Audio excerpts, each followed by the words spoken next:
ഈ കരച്ചിലും കുട്ടിയുടെ അഗ്രഷനും കുട്ടി നിങ്ങളെ ഉപദ്രവിക്കുകയും കുട്ടീനെ തന്നെ ഉപദ്രവിക്കുകയും കുട്ടി നിലത്ത് കിടന്ന് ഭയങ്കര വാശി പിടിക്കുകയും ഇതിൻ്റെയൊക്കെ തോതും ഇതിൻ്റെയൊക്കെ ഡ്യൂറേഷൻ ദൈർഘ്യം ഇതൊക്കെ കൂടാണ്. ഒരു കുട്ടിയുടെ വളർച്ച എന്ന് പറയുന്നത് കുട്ടി ഉണ്ടായി കഴിഞ്ഞിട്ടുള്ള ആദ്യത്തെ 5 വർഷങ്ങളാണ്. ആ ആദ്യത്തെ 5 വർഷങ്ങളിൽ കുട്ടിയുടെ ബ്രെയിൻ ഭയങ്കര ന്യൂറോപ്ലാസ്റ്റിക് ആണ്. ആ ന്യൂറോപ്ലാസ്റ്റിക് എന്ന് പറഞ്ഞാൽ നമുക്ക് ഒരു ക്ലേ ഇല്ലേ, ആ ക്ലേ പോലെ മോൾഡ് ചെയ്തെടുക്കാം. ഈ കുട്ടികളൊക്കെ ഈ ഒരു അഗ്രഷനൊക്കെ കാണിക്കുന്നത് ഇതെല്ലാം ജനിതകപരമാണോ? എല്ലാം അങ്ങനെ ജനിതകപരമല്ല. ബിക്കോസ് നമ്മൾ ഈ ഒരു ബിഹേവിയർ കൺസേൺസ് പറയുമ്പോൾ തന്നെ 2 ഫാക്ടേഴ്സ് ഉണ്ട്. ഒന്ന് ജനറ്റിക് ഫാക്ടേഴ്സ് ഉണ്ട്, ഒന്ന് എൻവയൺമെൻറ്റൽ ഫാക്ടേഴ്സ് എന്ന് പറയും. അതായത് കുട്ടിയുടെ അറ്റ്മോസ്ഫിയർ, കുട്ടിക്ക് കിട്ടുന്ന സ്റ്റിമുലേഷൻ. 1 വയസ്സുള്ള ഒരു കുട്ടിയുടെ പാരൻ്റ് എന്ന് പറയുമ്പം ആ കുട്ടിയുടെ കുറച്ച് മൈൽ സ്റ്റോൺസ് നമ്മൾ നോക്കേണ്ടിയിരിക്കുന്നു. എസ്പെഷ്യലി 1 വയസ്സുള്ള ഒരു കുട്ടി നിൽക്കുന്നുണ്ടോ, അതായത് അങ്ങോട്ടും ഇങ്ങോട്ടൊക്കെ കുറച്ച് മാറാം, എന്നാലും ഒരു സ്റ്റാൻഡിങ് വിതൗട്ട് സപ്പോർട്ട് ഒരു 1 ഇയറിലൊക്കെ കുട്ടികൾ ഡയഗ്നോസ് ചെയ്തിട്ടില്ല അല്ലെങ്കിൽ കറക്റ്റായിട്ട് ഇൻ്റർവെൻഷൻ എടുത്തിട്ടില്ല എങ്കിൽ ഈവൻ ഫ്യൂച്ചറിൽ അവരൊരു ജോലിക്കൊക്കെ പോകുമ്പം അവർക്ക് കോപ്പറേറ്റീവ് പ്ലേ ഉണ്ടാവും. ഡോക്ടർ ഭീമ ക്ലിനിക്ക് ഗൈഡ് ചെയ്തു. And I also forced that child's parents to do it today, then you do it today എന്ന് നമ്മൾ പറഞ്ഞു. അതിനെ ബേസ് ചെയ്ത് അവർ കറക്റ്റായിട്ട് ഫോളോ അപ്പ് ചെയ്ത് നമ്മളെ കാര്യങ്ങളൊക്കെ ചെയ്തു. അങ്ങനെ ചെയ്തപ്പോൾ ഒരു വലിയ വ്യത്യാസം ഉണ്ടായി. ഹായ്, നമസ്കാരം മലയാളീസ്. കുട്ടികളുടെ മാനസികാരോഗ്യം ആരും അധികം അങ്ങനെ സംസാരിച്ച് കണ്ടിട്ടില്ല. അതൊരു പ്രധാനപ്പെട്ട ഘടകമാണ്. പക്ഷേ ഈ ഒരു തിരക്ക് പിടിച്ച ജീവിതത്തിനിടയിൽ നമ്മളതെല്ലാം വിട്ടുപോകുന്നുണ്ട്. ഇന്ന് എന്നോടൊപ്പം അതിനെപ്പറ്റി പറയാനായിട്ടുള്ളത് ഡോക്ടർ ഭീമ ക്ലിനിക്കിൻ്റെ ഫൗണ്ടറായ ഡോക്ടർ ഭീമയാണ്. നമുക്ക് വെൽക്കം ചെയ്യാം. Let's welcome doctor Bheema to Namaskaram Malayalees by Arshad Khader. Hi, ഡോക്ടറിനെ പറ്റി ഒന്ന് ഇത് കാണുന്നവർക്കൊന്ന് പറഞ്ഞു കൊടുക്കാമോ? എനിക്കറിയാം ഡോക്ടർ എന്തൊക്കെയാണ് ചെയ്യുന്നത് എന്നൊക്കെ എനിക്കറിയാം. അപ്പോൾ കാണുന്നവർക്ക് ഒന്ന് പറഞ്ഞു കൊടുക്കാം. ഹായ്, ഞാൻ doctor Bheema clinic for child development chief consultant and ഫൗണ്ടറാണ്.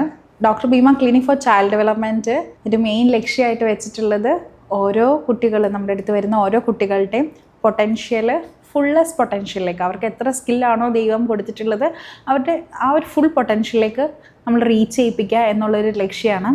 അതുപോലെ doctor Bheema clinic for child development believe every child is special. Apart from that ഞാൻ ബേസിക്കലി ഒരു ആയുർവേദിക് പ്രാക്ടീഷണറാണ്. അതോടൊപ്പം തന്നെ ബോർഡ് സർട്ടിഫൈഡ് ആയിട്ടുള്ള ഇൻ്റർനാഷണൽ ബിഹേവിയർ ആനലിസ്റ്റാണ്. കുട്ടികളിലാണ് ഏർലി ഇൻ്റർവെൻഷനാണ് സ്പെഷ്യലൈസ് ചെയ്തിട്ടുള്ളത്. കുട്ടികളിലാണ് നമ്മൾ കൂടുതലും നമ്മുടെ ഇൻ്റർവെൻഷൻ ആൻഡ് തെറാപ്യൂട്ടിക് പ്രൊസീജിയേഴ്സും ചെയ്യുന്നത്. ഞാൻ ആദ്യം ഇൻട്രോയിൽ പറഞ്ഞിരുന്നു ഡോക്ടർ ദുബായിലെ കുറച്ച് കാര്യങ്ങളൊക്കെ കണ്ടതിന് ശേഷം, അല്ലെങ്കിൽ അവിടെ കൊടുക്കുന്ന സർവീസും അവിടെ കൊടുക്കുന്ന സപ്പോർട്ടും കണ്ടതിന് ശേഷം നാട്ടിലും ഇത് തുടങ്ങണം എന്നുള്ള ആഗ്രഹത്തിലാണ് ഇവിടെ വന്നത്. അപ്പോൾ എങ്ങനെയാണ് അതിലേക്ക് എത്തിച്ചേർന്നത്? ആദ്യം ഞാനൊരു 6-7 ഇയേഴ്സ് അവിടെ വർക്ക് ചെയ്യുമായിരുന്നു. അതായത് international standard of therapies with integrated ആയിട്ടാണ് നമ്മൾ അവിടെ പ്രൊവൈഡ് ചെയ്തുകൊണ്ടിരുന്നത്. അത് എന്തുകൊണ്ട് നമ്മുടെ നാട്ടിൽ ഇപ്പോഴും അത്ര പ്രിവലൻ്റ് ആയിട്ട് വരുന്നേ ഉള്ളൂ. ഞാൻ ഒരു ബോർഡ് സർട്ടിഫൈഡ് ആയിട്ടുള്ള ബിഹേവിയർ അനലിസ്റ്റാണ്. ABA തെറാപ്പി പുട്ട് ഓൺ ചെയ്യുന്ന ഒരാളാണ്. അപ്പോൾ ഒരു international standard of therapeutic intervention with integrated with Ayurvedic traditional Ayurvedic treatments, അങ്ങനെ മെഡിക്കൽ അതുപോലെ തന്നെ therapeutic interventions in global standards. അത് എന്തുകൊണ്ട് നമ്മുടെ ഇവിടെ നാട്ടിലുള്ള കുട്ടികൾക്കും avail ചെയ്തുകൂടാ?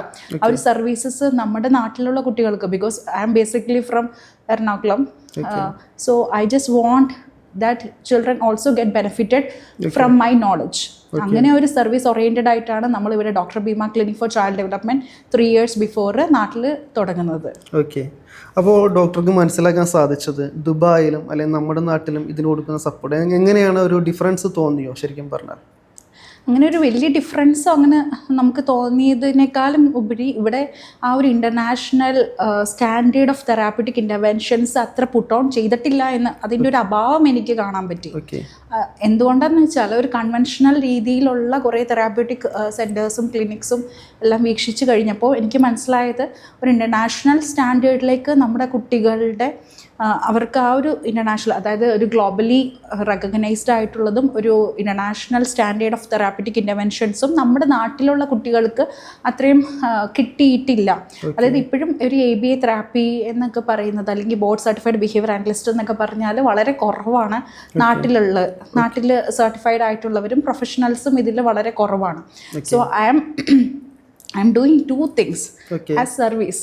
Okay. One thing is ഞാൻ എൻ്റെ ക്ലിനിക്കിലൂടെ ABA therapy services with integrated with Ayurveda കുട്ടികൾക്ക് സ്പെഷ്യൽ നീഡ് ആയിട്ടുള്ള കുട്ടികൾക്ക് കൊടുക്കുന്നു. രണ്ടാമത് I am educating our future practitioners. Okay. Future ജനറേഷനുള്ള കോളേജിലൊക്കെ പഠിക്കുന്ന, ഇപ്പോൾ കോളേജിൽ പഠിക്കുന്ന കുട്ടികളാണ് അടുത്ത ഫ്യൂച്ചർ പ്രാക്ടീഷണേഴ്സ്, റൈറ്റ്? അതെ അതെ. അവർക്കും ഞാനിപ്പോൾ ABA, ഞങ്ങൾ doctor Bheema clinic ABA workshops കൊടുക്കുന്നു. അതുപോലെ സർട്ടിഫൈഡ് ആയിട്ടുള്ള international behaviour therapist, international behaviour analyst കോഴ്സുകളൊക്കെ ഇപ്പോൾ പ്രൊവൈഡ് ചെയ്യുന്നു. അതും ഇൻ്റർനാഷണൽ ബിഹേവിയർ ആനലിസ്റ്റസ് ഓർഗനൈസേഷൻ എന്നുള്ള ബോർഡ് സർട്ടിഫൈഡ് ആയിട്ടുള്ള, ബോർഡ് അതറൈസ്ഡ് ആയിട്ടുള്ള അപ്രൂവ്ഡ് കോണ്ടന്റ് പ്രൊവൈഡേഴ്സ് ആണ് doctor Bheema clinic for child development.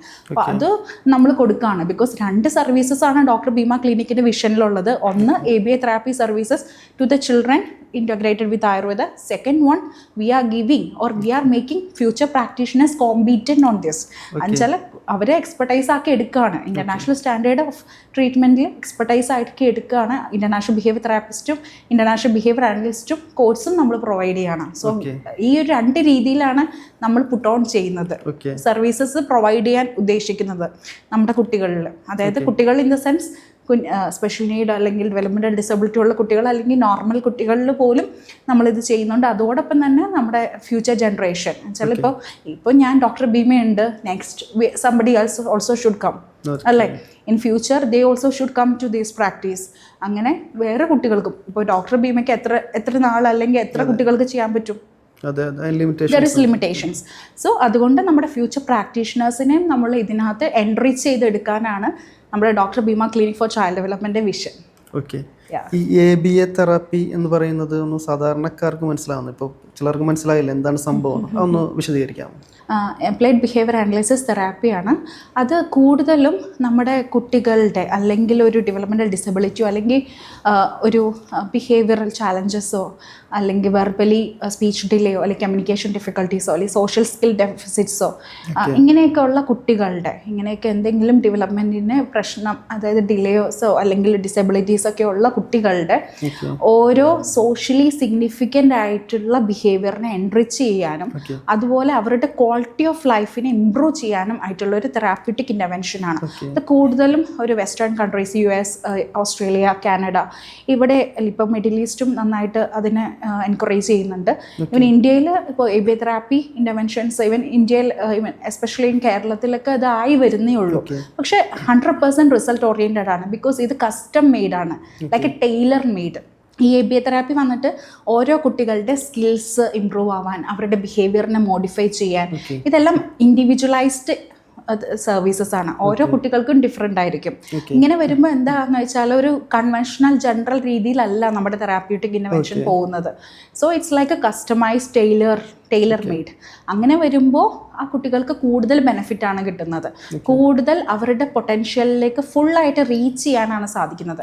ഈ ABA തെറാപ്പിയിലൂടെ നമ്മുടെ കുട്ടികളുടെ കമ്മ്യൂണിക്കേഷൻ സ്കിൽ, ബിഹേവിയർ, അതുപോലെ സോഷ്യൽ സ്കിൽ, കോഗ്നിറ്റീവ് ഡെവലപ്മെൻറ്റ്, അതുപോലെ adaptive living skills, functional living skills, ഇതിൽ ഉപരി വേറെ കുറേ കാര്യങ്ങളിൽ നമുക്ക് സോഷ്യലൈസേഷൻ അല്ലെങ്കിൽ സ്കൂളിലേക്ക് എങ്ങനെ കുട്ടീനെ പ്രിപ്പയർ ചെയ്യാം, ഈ എല്ലാ കാര്യങ്ങളിലും നമുക്ക് ഓരോരോ ഇൻ്റർവെൻഷൻ ഗോൾസ് സെറ്റ് ചെയ്തിട്ട് ഇതിൽ വർക്ക് ചെയ്യുവാണെങ്കിൽ 100% നല്ല റിസൾട്ട് നമുക്ക് കിട്ടുന്നുണ്ട്. ഈ ഒരു 6-7 ഇയേഴ്സ് ഞാൻ അവിടെ വർക്ക് ചെയ്തപ്പോൾ ഇത്ര റിസൾട്ട് കിട്ടിയത് കൊണ്ടാണ് ഞാൻ ഇവിടെ doctor Bheema clinic for child development എന്തുകൊണ്ട് വന്നുകൂടാ, എങ്ങനെ നമ്മുടെ കുട്ടികൾക്ക് ഇവിടെയുള്ള നാട്ടിലുള്ള കുട്ടികൾക്ക് ഇത് ബെനിഫിറ്റ് ചെയ്ത് അവരുടെയും സ്കില്ല് ഉയർത്തിക്കൂടാ വിത്തിൻ എ ഗുഡ് സ്റ്റാൻഡേർഡ്, അല്ലെങ്കിൽ അവരുടെ ഒരു ഫുൾ പൊട്ടൻഷ്യലിലേക്ക് വന്നുകൂടാ എന്നുള്ളൊരു ലക്ഷ്യത്തിലാണ് നമ്മളിപ്പോൾ ഈ കാര്യങ്ങൾ ചെയ്തിട്ടുള്ളത്. ഓക്കെ ഡോക്ടർ, അപ്പോൾ ഫോക്കസ് ചെയ്യുന്നത് ABA തെറാപ്പിയിലും പ്ലസ് അതോടൊപ്പം തന്നെ ട്രെയിനിങ്ങുമാണ് അല്ലേ? ഈ ABA തെറാപ്പിയിലേക്ക് വരാൻ നേരത്ത് സാധാരണ ഒരു കുട്ടിയുമായിട്ടൊരു പാരൻസ് വരികയാണ്. അപ്പോഴേക്കും ആ കുട്ടിയുടെ എല്ലാ കാര്യങ്ങളും പരിശോധിച്ചതിന് ശേഷമാണ് ഈ ഒരു ചികിത്സ ട്രീറ്റ്മെൻറ്റ് തുടങ്ങുന്നത് അല്ലേ? സാധാരണഗതിയിൽ ഒരു ഫിക്സഡ് ആയിട്ടുള്ള ഒരു ക്വസ്റ്റ്യനെയറും അങ്ങനെയുള്ള കാര്യങ്ങളൊക്കെ ഉണ്ടാകാം. ABA തെറാപ്പി എന്ന് വെച്ചാൽ ഞാൻ മനസ്സിലാക്കിയത് ആ ഒരു കുട്ടിയുമായിട്ട് വരുമ്പോൾ ആ കുട്ടിയുടെ എല്ലാ കാര്യങ്ങളും പരിശോധിച്ചതിന് ശേഷം ആ രീതിയിലുള്ള ചികിത്സയാണ്, ആ ഒരു ട്രീറ്റ്മെൻറ്റാണ് ABA തെറാപ്പിയിലേക്ക് കൊടുക്കുന്നത് അല്ലേ? ഓക്കെ. ഇനി ഈ ഇൻ്റർനാഷണൽ സ്റ്റാൻഡർഡൈസേഷൻ എന്ന് പറയുമല്ലോ, അപ്പോൾ ആ ഒരു മെത്തേഡ് അവിടെ ഡോക്ടർ പരിശീലിച്ചു അല്ലെങ്കിൽ ചികിത്സ കൊടുത്തിരുന്നു. അത് എന്തെന്നായിരുന്നു കൂടുതലായിട്ട് ഇൻ്റർനാഷണൽ ലെവലിൽ എന്തൊക്കെ കാര്യങ്ങളായിരിക്കും സാധാരണഗതിയിൽ കൊടുക്കുക? ഓക്കെ, എനിക്ക് മെയിനായിട്ടൊരു ഡിഫറൻസ് ഇവിടെ ABA തെറാപ്പിയിൽ നമുക്ക് പുട്ട് ഓൺ ചെയ്യാൻ പറ്റുന്നത്, മെയിനായിട്ട് ഇപ്പം നേരത്തെ ചോദിച്ചല്ലോ ഇപ്പോൾ ക്ലിനിക്കിൽ എന്താ വ്യത്യാസം എന്നുള്ളത്. ഈ ABA തെറാപ്പിയിൽ ഏറ്റവും സ്പെഷ്യലൈസ്ഡ് ആയിട്ട് ഞാൻ മനസ്സിലാക്കിയത്, ഒരു കുട്ടി ഒരു സ്കില്ല് പഠിച്ചു, unlike any other conventional therapies, ഞാൻ അവരെയൊന്നും ഒഫെൻസീവായിട്ട് പറയുന്നതല്ല, but what is the speciality which I so in ABA എന്നുള്ളത് എനിക്ക് പറയണമല്ലോ. അതെന്താണെന്ന് വെച്ചാൽ, ഇപ്പോൾ ഒരു സ്കില്ല്, ഇപ്പോൾ എക്സാമ്പിൾ ഒരു കുട്ടീനെ ഒരു ആപ്പിൾ എന്ന് പഠിപ്പിക്കുകയെന്ന് വിചാരിക്കുക, ഇതെന്താ, ഇത് ആപ്പിൾ എന്ന് പഠിപ്പിക്കുകയാണെങ്കിൽ അത് നമ്മൾ ABA തെറാപ്പിയിൽ പറയുന്ന എസ്റ്റാബ്ലിഷിംഗ് സ്കിൽ എന്നാ പറയാം. അത് കഴിഞ്ഞിട്ട് നമ്മൾ കുറച്ച് ദിവസം കഴിയുമ്പം അത് പഠിപ്പിക്കാതിരുന്നിട്ട് നമ്മൾ നോക്കും, ലൈക്ക് ഓവർ ഒരു വീക്ക് 2 വീക്കൊക്കെ കഴിയുമ്പോൾ നമ്മൾ പിന്നെയും ഒരു ആപ്പിളിൻ്റെ ഫോട്ടോയോ അല്ലെങ്കിൽ വേറെ ആപ്പിൾ ഒബ്ജക്റ്റോ കാണിച്ചിട്ട് ചോദിക്കും ഇതെന്താണ്. അപ്പോൾ അത് കുട്ടി പറയുകയാണെങ്കിൽ കുട്ടി ആ ആപ്പിൾ മെയിൻറ്റെയിൻ ചെയ്തു, നമ്മൾ പഠിപ്പിച്ചില്ലെങ്കിലും കുട്ടിക്ക് ഓർമ്മയുണ്ട്, മെയിൻറ്റെയിൻ ചെയ്തു. ഇനി നെക്സ്റ്റ് വൺ ജനറലൈസേഷനാണ്. ജനറലൈസേഷൻ എന്ന് പറഞ്ഞാൽ, നമ്മൾ ഈ പേരൻസ് കുട്ടീനെ ഒരു സൂപ്പർ മാർക്കറ്റിൽ കൊണ്ടുപോയി, അപ്പോൾ അവിടെ ഒരു ആപ്പിൾ കണ്ടു. ആപ്പിൾ കണ്ടപ്പോൾ കുട്ടി പറയുകയാണ് ഇത് ആപ്പിളാണ് എന്ന് പറയുമ്പോൾ എന്താണ്, അത് ജനറലൈസ് ചെയ്തു. അപ്പോൾ നമ്മൾ ക്ലിനിക്കിൽ പഠിപ്പിച്ചു, പിന്നെ മെയിൻറ്റെയിൻ ചെയ്തു, ഇപ്പോൾ ജനറലൈസ് ചെയ്തു. ഇത് മെയിനായിട്ട് പുട്ട് ഓൺ ചെയ്യുന്നത് ABA തെറാപ്പിയാണ്. ചില മെയിനായിട്ട് ഒരു ചാലഞ്ച് നമ്മുടെ പേരൻസ് എല്ലാം എപ്പോഴും വന്ന് പറയുന്നത്, ഡോക്ടറെ ആ ഒരു ക്ലിനിക്കിൽ പോയിട്ട് അവിടെ നന്നായിട്ട് ഇരിക്കുന്നുണ്ട്, അവിടെ നന്നായിട്ട് ബിഹേവ് ചെയ്യുന്നുണ്ട് കുട്ടി, പക്ഷേ ആ കുട്ടി പുറത്ത് ചെല്ലുമ്പം, അതായത് കമ്മ്യൂണിറ്റിയിലോ സ്കൂളിലോ അല്ലെങ്കിൽ വേറെ അതർ ഫങ്ഷൻസിനോ അല്ലെങ്കിൽ അവരുടെ വീട്ടിലോ ഈ കുട്ടി ഇത്ര നന്നായിട്ട് ബിഹേവ് ചെയ്യുന്നില്ല. അപ്പോഴാണ് ഈ ഒരു ABA തെറാപ്പിയുടെ ഇമ്പോർട്ടൻസ് വരുന്നത്. ഈ ജനറലൈസേഷൻ എന്നുള്ള ഒരു ഫാക്ടർ നമ്മൾ ABA തെറാപ്പിയിൽ 7 ഡയമെൻഷൻസിൽ ഒന്നാണ്. 7 ഡയമെൻഷൻസ് എന്ന് പറഞ്ഞാൽ ഇത് നമ്മൾ പുട്ട് ഓൺ ചെയ്യണതാണ്, പ്രിൻസിപ്പിൾസ് ആണ്, ABAയുടെ പ്രിൻസിപ്പിൾസിൻ്റെ ഒന്നാണ്. ആ ഒരു ജനറലൈസേഷൻ വരുമ്പോൾ ആ കുട്ടിയുടെ ലൈഫല്ലേ മാറുന്നത്, ആ കുട്ടിയുടെ ക്വാളിറ്റി ഓഫ് ലൈഫ് മാറുന്നത്. അതോടെ ആ കുട്ടിയായിട്ട് ഇൻട്രാക്ട് ചെയ്യുന്ന ആളുകളുടെയും ലൈഫും അവരുടെ ഒരു സന്തോഷമല്ലേ നമുക്ക് കിട്ടുന്നത്. ബിക്കോസ് ഒരു കുട്ടി ഇപ്പോൾ ക്ലിനിക്കിൽ അല്ലെങ്കിൽ തെറാപ്പി സെന്ററിൽ ഏറ്റവും നന്നായിട്ട് ബിഹേവ് ചെയ്തിട്ട് ഒരു കാര്യമില്ല, അതുകൊണ്ട് എന്താ ബെനിഫിറ്റ് ഉള്ളത്? പക്ഷെ ആ കുട്ടി, അതായത് ഈ ABA തെറാപ്പിയുടെ ഈ സ്റ്റെപ്സ് ഓഫ് ഇൻ്റർവെൻഷനിലൂടെ, അതായത് എസ്റ്റാബ്ലിഷിങ്, മെയിൻറ്റെയിനിങ് ആൻഡ് ജനറലൈസിങ്, ഈ സ്റ്റെപ്പ് ഓഫ് ഇൻ്റർവെൻഷനിലൂടെ, ബിക്കോസ് ഇതിവിടെ കുറേ സ്ട്രാറ്റജീസ് ഉണ്ട്, ഇപ്പം അതായത് ടീച്ചേഴ്സ് ട്രെയിനിങ് ഉണ്ട്, പാരൻസ് ട്രെയിനിങ് ഉണ്ട്, ഇതെല്ലാം നമ്മൾ ചെയ്യുന്നുണ്ട്. Okay, apart from the therapy we are training children as well as their parents, as well as their parents as well as their teachers. അതായത് നമ്മളിപ്പോൾ ഒരു തെറാപ്പി കഴിഞ്ഞ് കഴിയുമ്പം പാരൻസിന് ട്രെയിനിങ് കൊടുക്കും, അതുപോലെ അവരുടെ ടീച്ചേഴ്സിന് ട്രെയിനിങ് കൊടുക്കും. ഇത് എന്തിനാണെന്നറിയോ? നമ്മൾ വർക്ക് ചെയ്തിട്ടുള്ള സ്ട്രാറ്റജീസ് നമ്മൾ പറഞ്ഞു കൊടുക്കും, ഇതൊക്കെയാണ്, അപ്പോൾ നിങ്ങളും ഇങ്ങനെ ഒരു ഫോളോ ചെയ്ത് നോക്കുക. അപ്പോൾ അങ്ങനെ ചെയ്യുമ്പം കുട്ടി എല്ലാ സമയത്തും തെറാപ്പി സെന്ററിലല്ലല്ലോ, ഒരു 45 അല്ലെങ്കിൽ 1.5 hour ആയിരിക്കും നമ്മുടെ കൂടെ ഉണ്ടാവുക. ബാക്കി സമയത്ത് അതെ സ്കൂളിൽ ടീച്ചേഴ്സിൻ്റെ കൂടെയും അല്ലെങ്കിൽ ഹോമിൽ വീട്ടിൽ പേരൻസിൻ്റെ കൂടെയാണ്. അപ്പോൾ ഇവരും ഈ സെയിം സ്ട്രാറ്റജീസ് ഫോളോ ചെയ്യുമ്പോഴാണ് ഈ ജനറലൈസേഷൻ എന്ന് പറഞ്ഞൊരു മെത്തേഡ് നമുക്ക് ഇംപ്ലിമെൻറ്റ് ചെയ്യാൻ പറ്റുന്നത്. ഈ ജനറലൈസേഷൻ എന്ന് പറഞ്ഞ മെത്തേഡ് ABAയിൽ കൂടുതലായിട്ടുണ്ട്. ABAയുടെ മെയിൻ പോയിന്റും അതാണ്, മെയിൻ അഡ്വാൻറ്റേജും മെയിൻ പ്ലസ് പോയിന്റ് ആണ്, like A merit we can say. ആ ഒരു ABA തെറാപ്പിയിൽ ഈ ഒരു ജനറലൈസേഷൻ വരുമ്പോൾ ഈ കുട്ടി എന്തൊക്കെ പഠിച്ചോ അത് ആ കുട്ടിയുടെ ഡെയിലി ലൈഫിലേക്ക് നമ്മൾ അഡാപ്റ്റ് ചെയ്യിപ്പിക്കുകയാണ്.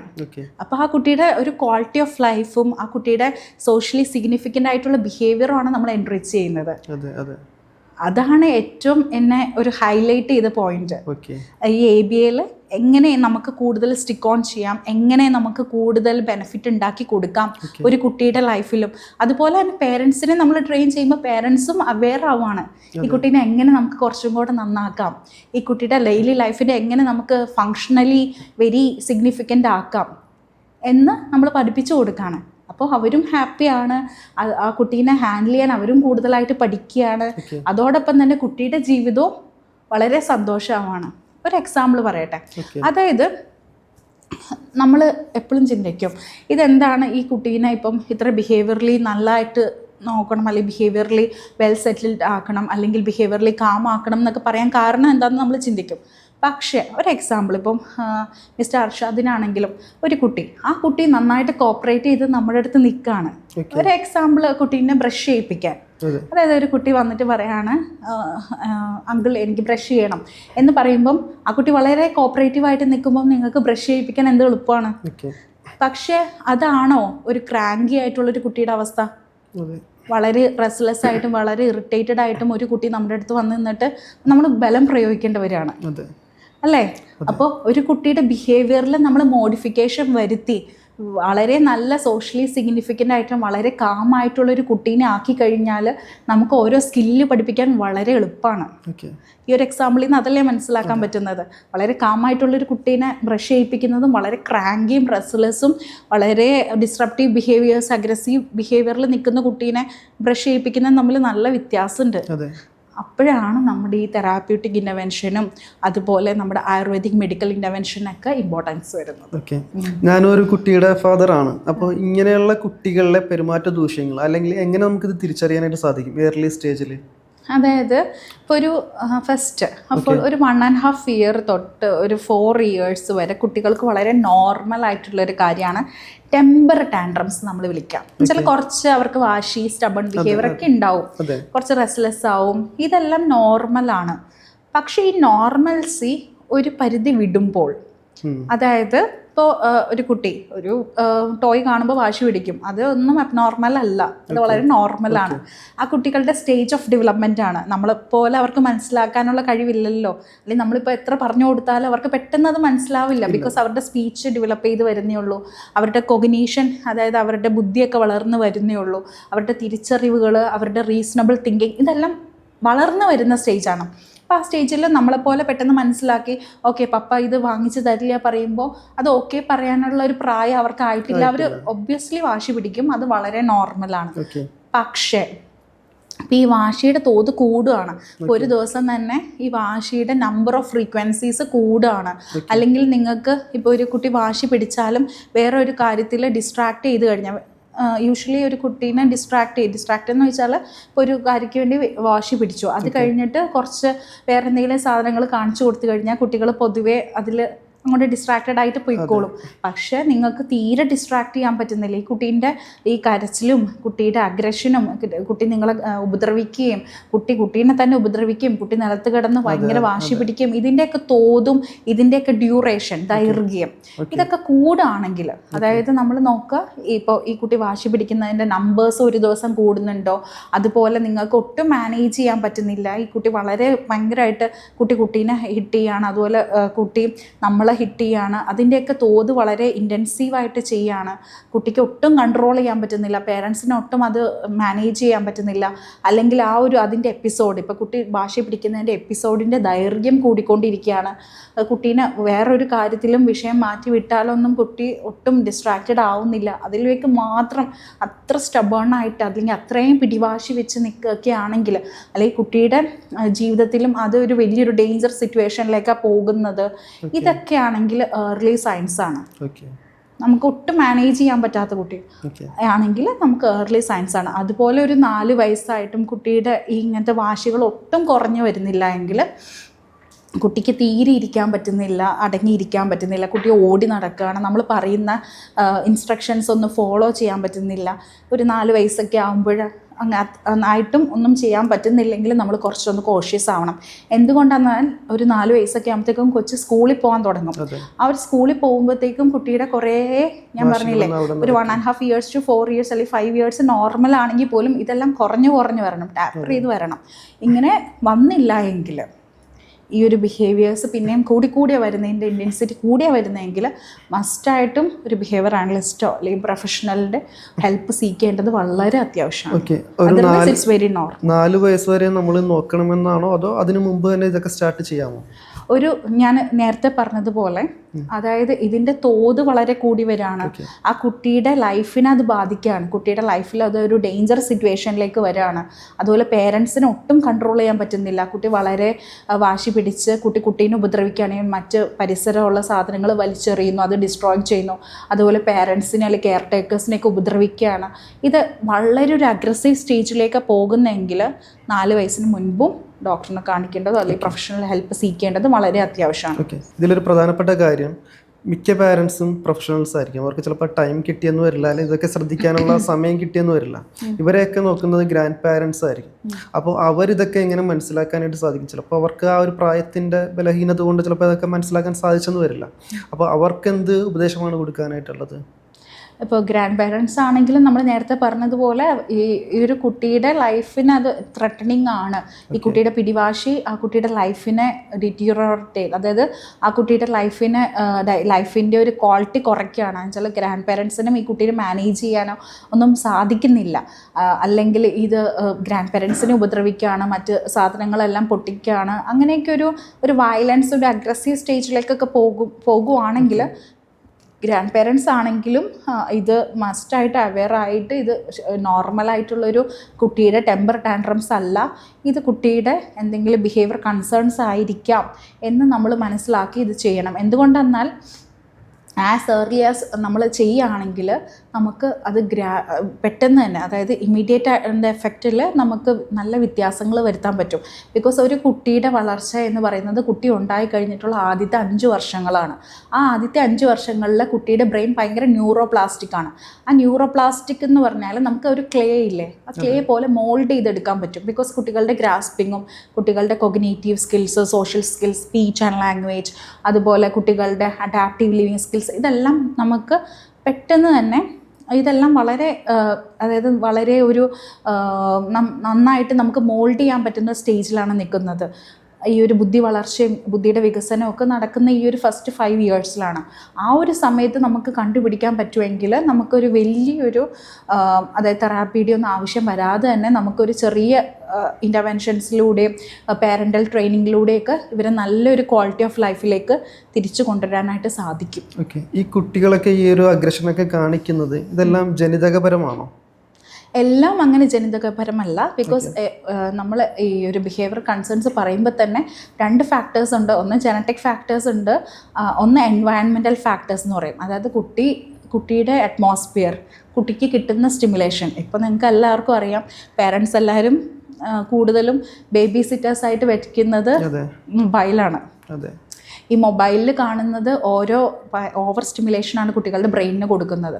അതായത് മൊബൈലിലെ സ്ക്രീൻ ആണെങ്കിലും വളരെ പെട്ടെന്ന് മാറി കൊണ്ടിരിക്കുകയാണ്. അപ്പോൾ കുട്ടികളുടെ അറ്റൻഷൻ സ്പാൻ അല്ലെങ്കിൽ ശ്രദ്ധയുടെ ദൈർഘ്യം വളരെ കുറവാണ്.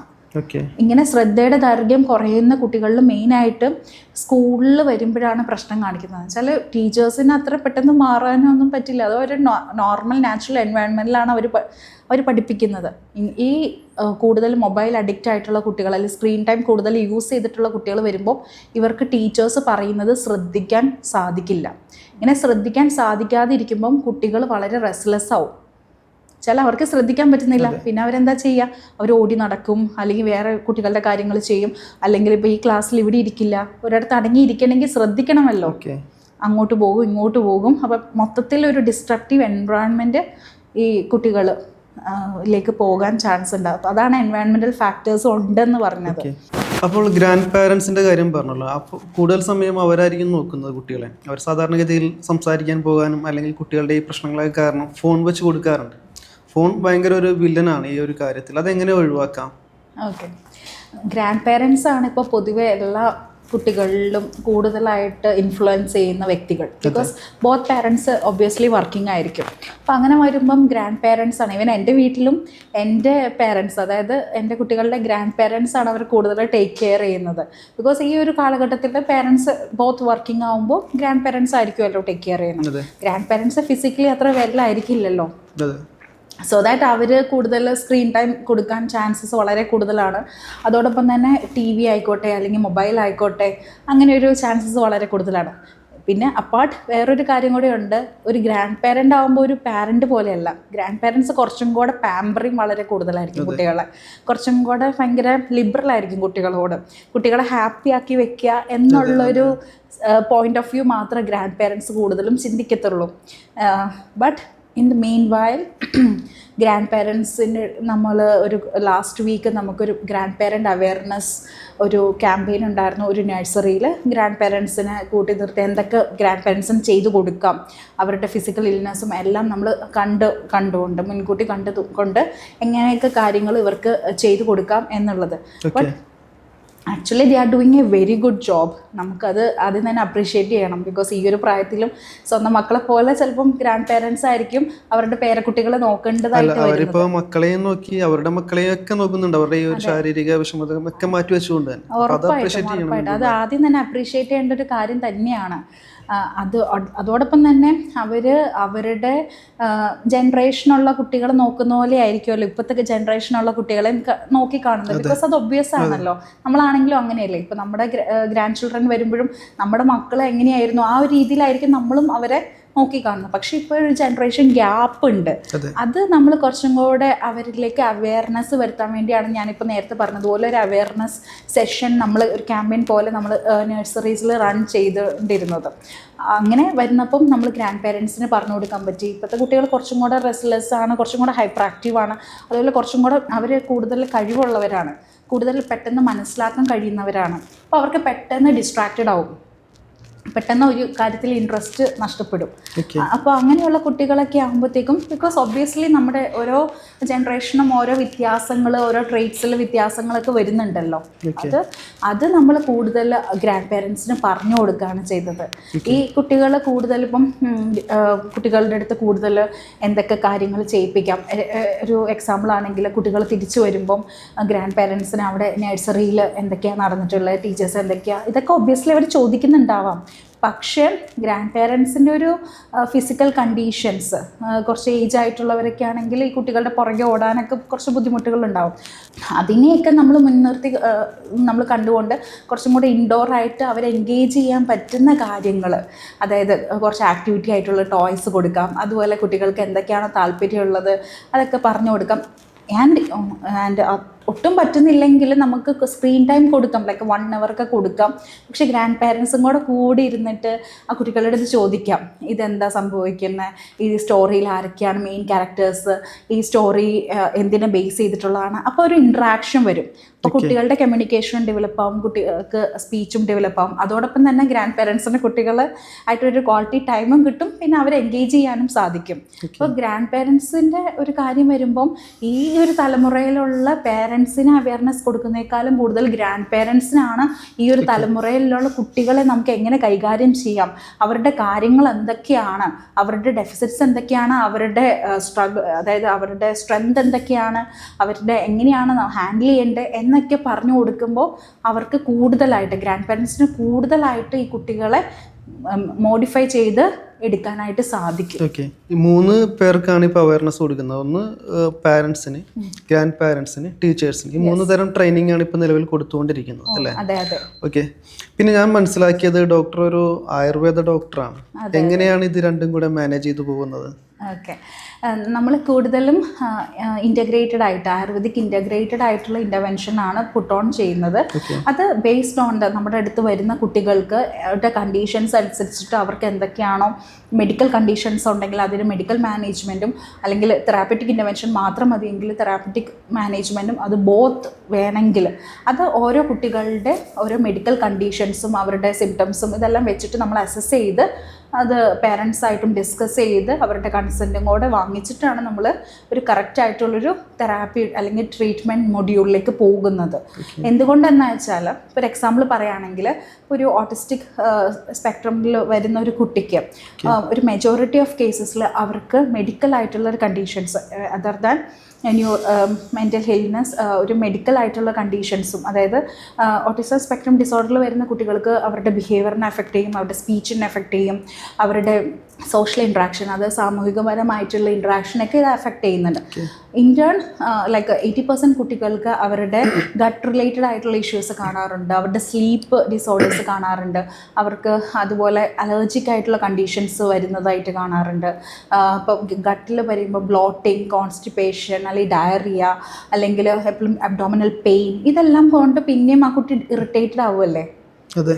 അപ്പോൾ ആദ്യം എന്താ ചെയ്യേണ്ടത്, നമ്മളിപ്പോൾ ഒരു കുട്ടീനെ അസസ് ചെയ്യുമ്പോൾ ഒരു ഡോക്ടർ എന്നുള്ള രീതിയിൽ എനിക്ക് അഡ്വാൻറ്റേജാണ് കൂടുതൽ. എനിക്ക് എൻ്റെ കുട്ടികൾക്ക്, അതായത് എൻ്റെ അടുത്ത് വരുന്ന ക്ലയൻസിന് എനിക്ക് കൊടുക്കാൻ പറ്റുന്നത് ആദ്യം എനിക്ക് റൂൾ ഔട്ട് ചെയ്യാൻ പറ്റും.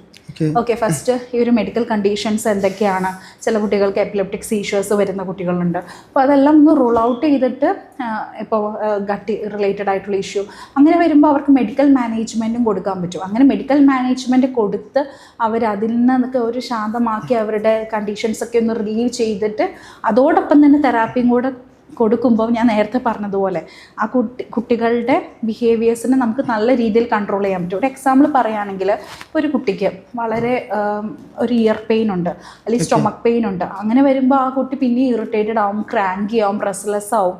അത് ചിലപ്പോൾ ഒരു ബിഹേവിയർ ആയിരിക്കില്ല.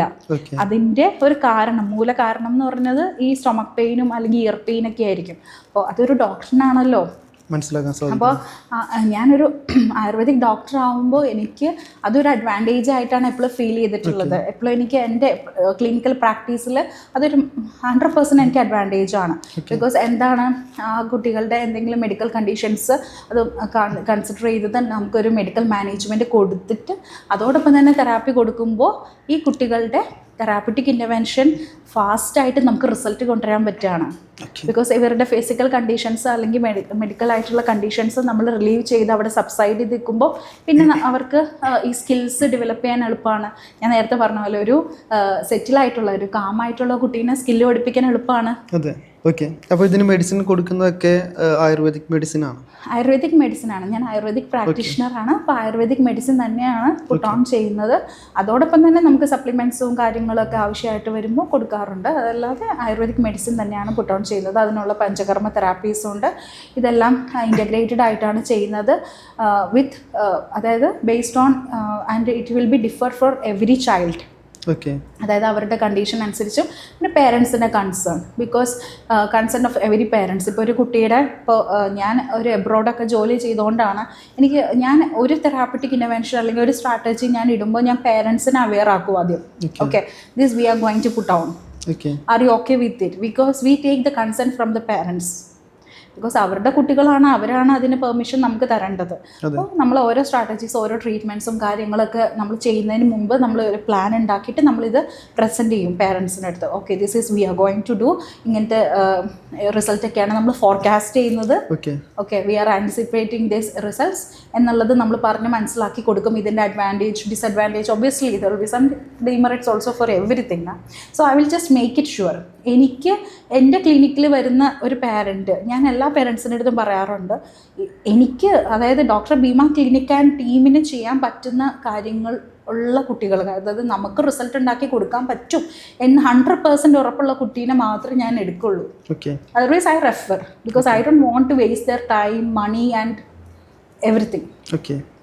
നമുക്കിവിടെ ഒരു റിസൾട്ട് ഉണ്ടാക്കാൻ പറ്റുന്നില്ലെങ്കിൽ നമ്മൾ അവിടെ അവരെ വെറുതെ ടൈം കളഞ്ഞിട്ട് കാര്യമില്ല.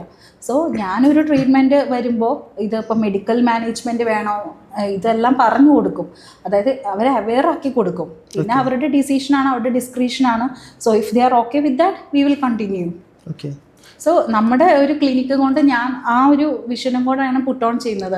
Maximum give the knowledge, awareness. എന്നുവെച്ചാൽ ഇപ്പം നമുക്കൊരു അസുഖം വരികയാണ്. ഇപ്പം ഞാനിവിടെ ഏർലി ഇൻ്റർവെൻഷനിസ്റ്റ് ആണ്, ബിഹേവിയർ അനലിസ്റ്റ് ആണ്. So I am professional in autism spectrum disorders അല്ലെങ്കിൽ other developmental disabilities of the ചിൽഡ്രനിൽ ഞാൻ പ്രൊഫഷനിലാണ്. അപ്പം എനിക്ക് അറിയില്ലാത്തൊരു, ഇപ്പോൾ എനിക്ക് എൻ്റെ കുടുംബത്തിൽ ആർക്കെങ്കിലും ഒരു അസുഖം വരികയാണ് അതർ ദാൻ ദിസ്, അപ്പം ഞാനൊരു മെഡിക്കൽ പ്രൊഫഷണലും അല്ലെങ്കിൽ നമ്മൾ ഒരു ഡോക്ടറിൻ്റെ അടുത്ത് ചെല്ലുമ്പോൾ ആ ഡോക്ടറിനെ ബ്ലൈൻഡായിട്ട് ബിലീവ് ചെയ്യും, അല്ലേ? ആ ഒരു ബ്ലൈൻഡായിട്ട് ബിലീവ് ചെയ്യുന്നത് എന്താണ്, അത് നമുക്കൊരു ഉത്തരവാദിത്തമുണ്ട്, ഒരു റെസ്പോൺസിബിലിറ്റി ഉണ്ട്. ഒരു സോഷ്യൽ ഹ്യൂമാനിറ്റേറിയൻ കൺസിഡറേഷൻ വെച്ചിട്ട് ഒരു സോഷ്യൽ ലിവിങ് ബീങ് ആണ് നമ്മളെല്ലാവരും. അപ്പോൾ എൻ്റെ ഒരു ഡോക്ടർ ഭീമ ക്ലിനിക്കിൽ മെയിനായിട്ട് ഞാൻ പുട്ട് ഓൺ ചെയ്യുന്ന ഒരു കാര്യമാണ്, വളരെ ഓണസ്റ്റായിട്ടും വളരെ ജെന്യുവിൻ ആയിട്ടും ഞാൻ ചെയ്യുന്ന ഒരു കാര്യമാണ്. അതായത് നമ്മൾ പറഞ്ഞു കൊടുക്കും, we will make our parents or whoever come to us with the child, ഇതാണ് നിങ്ങളുടെ കുട്ടീൻ്റെ അവസ്ഥ, ഇതൊക്കെയാണ് ചെയ്യേണ്ട കാര്യങ്ങൾ എന്ന് പറഞ്ഞു കൊടുക്കേണ്ട ഉത്തരവാദിത്തമാണ് എനിക്ക് ഏറ്റവും കൂടുതലെന്ന് വിശ്വസിക്കുന്ന ആളാണ്. ബിക്കോസ് നമ്മുടെ അടുത്ത് ഞാൻ നേരത്തെ പറഞ്ഞ പോലെ നമ്മളൊരു ഡോക്ടറിൻ്റെ അടുത്ത് ചെല്ലുമ്പോൾ ഇപ്പോൾ എൻ്റെ ഒരു റിലേറ്റീവിന് ഒരു അസുഖമാണ്, ഇപ്പോൾ ഒരു എക്സാമ്പിൾ പറയുകയാണെങ്കിൽ ഒരു ഹെഡേക്കാണ്. അപ്പോൾ ഹെഡേക്കിനെ പറ്റി ഒന്നും അറിയില്ലാത്ത ഒരാൾ ഡോക്ടർ പറഞ്ഞ് തരാതെ വെറുതെ ജസ്റ്റ് ഒരു പ്രിസ്ക്രൈബ് ചെയ്തു എന്നുള്ളതിലല്ല കാര്യം. നമ്മൾ ആദ്യം തന്നെ ആ ഒരു അവസ്ഥേനെ പറ്റി നിങ്ങൾക്ക് ഇതാണ് അവസ്ഥ, നിങ്ങളുടെ കുട്ടി അല്ലെങ്കിൽ ഇപ്പോൾ എൻ്റെ കുട്ടിയുടെ കാര്യം വരുവാണെങ്കിൽ നിങ്ങളുടെ കുട്ടിയുടെ അവസ്ഥ ഇതാണ്, ഇതൊക്കെയാണ് നിങ്ങൾക്ക് ഇൻ്റർവെൻഷൻ എടുക്കാൻ പറ്റുന്നത്. ഇവന്തോ ഇപ്പം എൻ്റെ ക്ലിനിക്കിൽ അവൈൽ അല്ലാത്ത സർവീസ് ആണെങ്കിൽ പോലും ആ കുട്ടിക്ക് ബെനിഫിറ്റ് ഉണ്ടെങ്കിൽ ഞാൻ ഒബ്വിയസ്ലി പറഞ്ഞു കൊടുക്കും, ഓക്കെ നിങ്ങൾക്ക് ഇവിടെ പോവുകയാണെങ്കിൽ കുറച്ചും കൂടെ ബെനിഫിറ്റ് കിട്ടും, ബിക്കോസ് ഇത് നമ്മുടെ സർവീസിൽ ഇല്ല. So you just go to there. Because very honest, ഞാൻ എപ്പോഴും ബിലീവ് ചെയ്യുന്നത് honesty is the best policy. So that that always fuel me or drive me to this point. Okay. അപ്പോൾ നമ്മൾ എല്ലാ കാര്യങ്ങളും വളരെ വിശദമായിട്ടും വളരെ ജെനുവിനായിട്ടും പറഞ്ഞ് എഡ്യൂക്കേറ്റ് ചെയ്യാനാണ് നമ്മുടെ ക്ലിനിക്കിൽ വരുന്ന ഓരോ പേരൻസിനെ നമ്മൾ ശ്രമിക്കുന്നത്, അല്ലാതെ നമ്മുടെ ക്ലയൻസ് ആക്കാനല്ല. ഓക്കെ. പൈസ അല്ല ലക്ഷ്യം, അതായത് ഒരു അവയർനെസ് അല്ലെങ്കിൽ ഒരു സാമൂഹിക നന്മ കൂടെ ഉണ്ട് ഇതിന്. ഉറപ്പായിട്ടും. ബിക്കോസ് നമുക്ക് ഇതെല്ലാം we all believe on God. ഇപ്പം ഒബ്വിയസ്ലി ഞാൻ ബിലീവ് ചെയ്യുന്നുണ്ട് ഗോഡിനെ. അപ്പം നമ്മളൊരു ഡിവൈൻ ജോബാണ് ചെയ്യുന്നത്. ഓക്കെ. എൻ്റെ കൺസൾട്ടേഷൻ ഡേയ്സിൽ, അതായത് ഇപ്പോൾ ഒരു 1 വീക്കിൻ്റെയൊക്കെ നമ്മുടെ തെറാപ്യൂട്ടിക് സെഷൻസും മെഡിക്കൽ പഞ്ചകർമ്മ തെറാപ്പീസൊക്കെ കഴിഞ്ഞിട്ട് ഒരു പേരൻറ്റ് വന്നിട്ട് ആ കുട്ടിയിൽ വ്യത്യാസം എന്ന് പറയുമ്പം അവരുടെ മുഖത്ത് കാണുന്ന ഒരു ചിരി, that is award more than anything else. That drive means to here. അതാണ് നമ്മൾ ഇവിടെ നിൽക്കാൻ നമുക്ക് പ്രേരിപ്പിക്കുന്നത്. ഒരു പ്രധാനപ്പെട്ട ഒരു ചോദ്യം എന്ന് വെച്ചാൽ, ഇപ്പോൾ 1 വയസ്സ് പ്രായമുള്ള ഒരു കുട്ടിയുടെ പാരൻസ് എന്തൊക്കെ കാര്യങ്ങൾ ശ്രദ്ധിക്കണം? ഓക്കെ, അതൊരു വളരെ നല്ലൊരു ക്വസ്റ്റ്യൻ ആണ്. അതായത് ഇപ്പോൾ 1 വയസ്സുള്ള ഒരു കുട്ടിയുടെ പാരൻറ്റ്, എസ്പെഷ്യലി ഒരു ഫസ്റ്റ് പാരൻ്റ് അല്ലെങ്കിൽ ആദ്യം ഉണ്ടാകുന്ന ഒരു കുട്ടിയുടെ പാരൻസിനൊന്നും അത്രയും അറിയുണ്ടാവില്ല. പിന്നെ മിക്ക പാരൻസ് ഇപ്പോൾ എബ്രോഡാണ്. അപ്പം ഗ്രാൻഡ് പാരൻസ് ഒന്നും ഇപ്പോൾ ഇവിടെ അടുത്തുണ്ടാവില്ല എല്ലാം ഒന്ന് പറഞ്ഞു കൊടുക്കാനൊക്കെ. അപ്പോൾ വളരെ ഒരു പ്രിവലൻ്റ് ആയിട്ടുള്ള ഒരു ക്വസ്റ്റ്യൻ ആണ് ചോദിച്ചത്. അങ്ങനെ വന്നിട്ട് ഇപ്പോൾ 1 വയസ്സുള്ള ഒരു കുട്ടിയുടെ പാരൻ്റ് എന്ന് പറയുമ്പം ആ കുട്ടിയുടെ കുറച്ച് മൈൽ സ്റ്റോൺസ് നമ്മൾ നോക്കേണ്ടിയിരിക്കുന്നു. എസ്പെഷ്യലി 1 വയസ്സുള്ള ഒരു കുട്ടി നിൽക്കുന്നുണ്ടോ, അതായത് അങ്ങോട്ടും ഇങ്ങോട്ടൊക്കെ കുറച്ച് മാറാം, എന്നാലും ഒരു സ്റ്റാൻഡിങ് വിതൗട്ട് സപ്പോർട്ട് ഒരു 1 ഇയറിലൊക്കെ കുട്ടികൾ നിൽക്കും. അതായത് ഒരു കുട്ടിയുടെ ഫസ്റ്റ് ബർത്ത്ഡേ കേക്ക് നിന്നിട്ട് കട്ട് ചെയ്യണം എന്നൊക്കെയാണ് പറയുക, ജസ്റ്റ് പറയുകയാണെങ്കിൽ.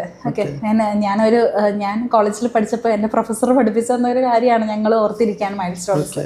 ഫസ്റ്റ് ബർത്ത്ഡേക്ക് കേക്ക് നിന്നിട്ട് കട്ട് ചെയ്യണം, ചില കുട്ടി നിന്നിട്ട് തന്നെ കട്ട് ചെയ്യണം. അതായത് കുട്ടിയുടെ സ്റ്റാൻഡിങ് വിത്തൗട്ട് സപ്പോർട്ട് വേണം എന്നുള്ളതാണ് ഫിസിക്കൽ മൈൽ സ്റ്റോണിൽ. പിന്നെ ഒരു കാര്യം പറയുകയാണെങ്കിൽ, കുട്ടി ഒരു 1 സ്റ്റെപ്പ് ഇൻസ്ട്രക്ഷൻ എങ്കിലും, അതായത് കുട്ടി ഇങ്ങോട്ട് വാ എന്നൊക്കെ വിളിക്കുമ്പോൾ കുട്ടിക്കത് ഫോളോ ചെയ്യാൻ, അതായത് കുട്ടിക്കത് അനുസരിക്കാൻ പറ്റണം. അതോടൊപ്പം തന്നെ അടുത്തത് വന്നിട്ട്, ഇപ്പോൾ കുട്ടി തന്നെ നമ്മൾ പേരെടുത്ത് വിളിക്കുമ്പം ആ കുട്ടീൻ്റെ പേര് കുട്ടിക്ക് റെക്കഗ്നൈസ് ചെയ്ത് നമ്മുടെ അടുത്തേക്ക് വരാനായിട്ട് സാധിക്കണം. അല്ലെങ്കിൽ നമ്മളെ ഒന്ന് നോക്കാനെങ്കിലും അതിനൊരു കറക്റ്റ് റെസ്പോൺസ്, കുട്ടീൻ്റെ പേര് വിളിച്ചാൽ കുട്ടി ഒരു റെസ്പോൺസ് നമുക്ക് തരണം.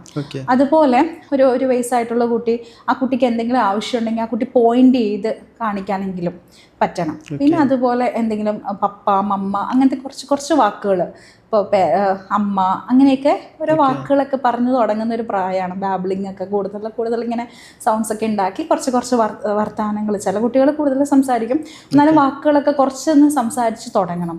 ഇതൊക്കെയാണ് മെയിനായിട്ട് നോക്കേണ്ടത്. അതായത് കുട്ടി സംസാരിക്കാൻ തുടങ്ങിയിട്ടുണ്ടോ, വാക്കുകളൊക്കെ സംസാരിക്കാൻ തുടങ്ങിയിട്ടുണ്ടോ, അതുപോലെ കുട്ടി നിൽക്കുന്നുണ്ടോ, കുട്ടി പോയിന്റ് ചെയ്യുന്നുണ്ടോ, കുട്ടീനെ വിളിച്ചാൽ കുട്ടി നമ്മുടെ വിളി കേൾക്കുന്നുണ്ടോ. അതുപോലെ നമ്മളിപ്പോൾ ഒരു കാര്യമൊക്കെ പറഞ്ഞാൽ, ഇപ്പോൾ ഇതങ്ങോട്ട് കൊണ്ടുപോയി കൊടുക്കുക, അല്ലെങ്കിൽ ബോൾ വെച്ചൊക്കെ കളിക്കുമ്പോൾ കുട്ടിക്ക് നമ്മുടെ ഇൻസ്ട്രക്ഷനൊക്കെ ഫോളോ ചെയ്യാൻ പറ്റുന്നുണ്ടോ. അതുപോലെ കുട്ടി ഇപ്പം വേറൊരു സെയിം ഒരു വയസ്സുള്ളൊരു കുട്ടിയൊക്കെ വരുമ്പോൾ ജസ്റ്റ് ഒന്ന് കളിക്കാനൊക്കെ ഒന്ന് ശ്രമിക്കുന്നുണ്ടോ, മറ്റു കുട്ടികളുടെ കളിക്കാനൊക്കെ ശ്രമിക്കുന്നുണ്ടോ.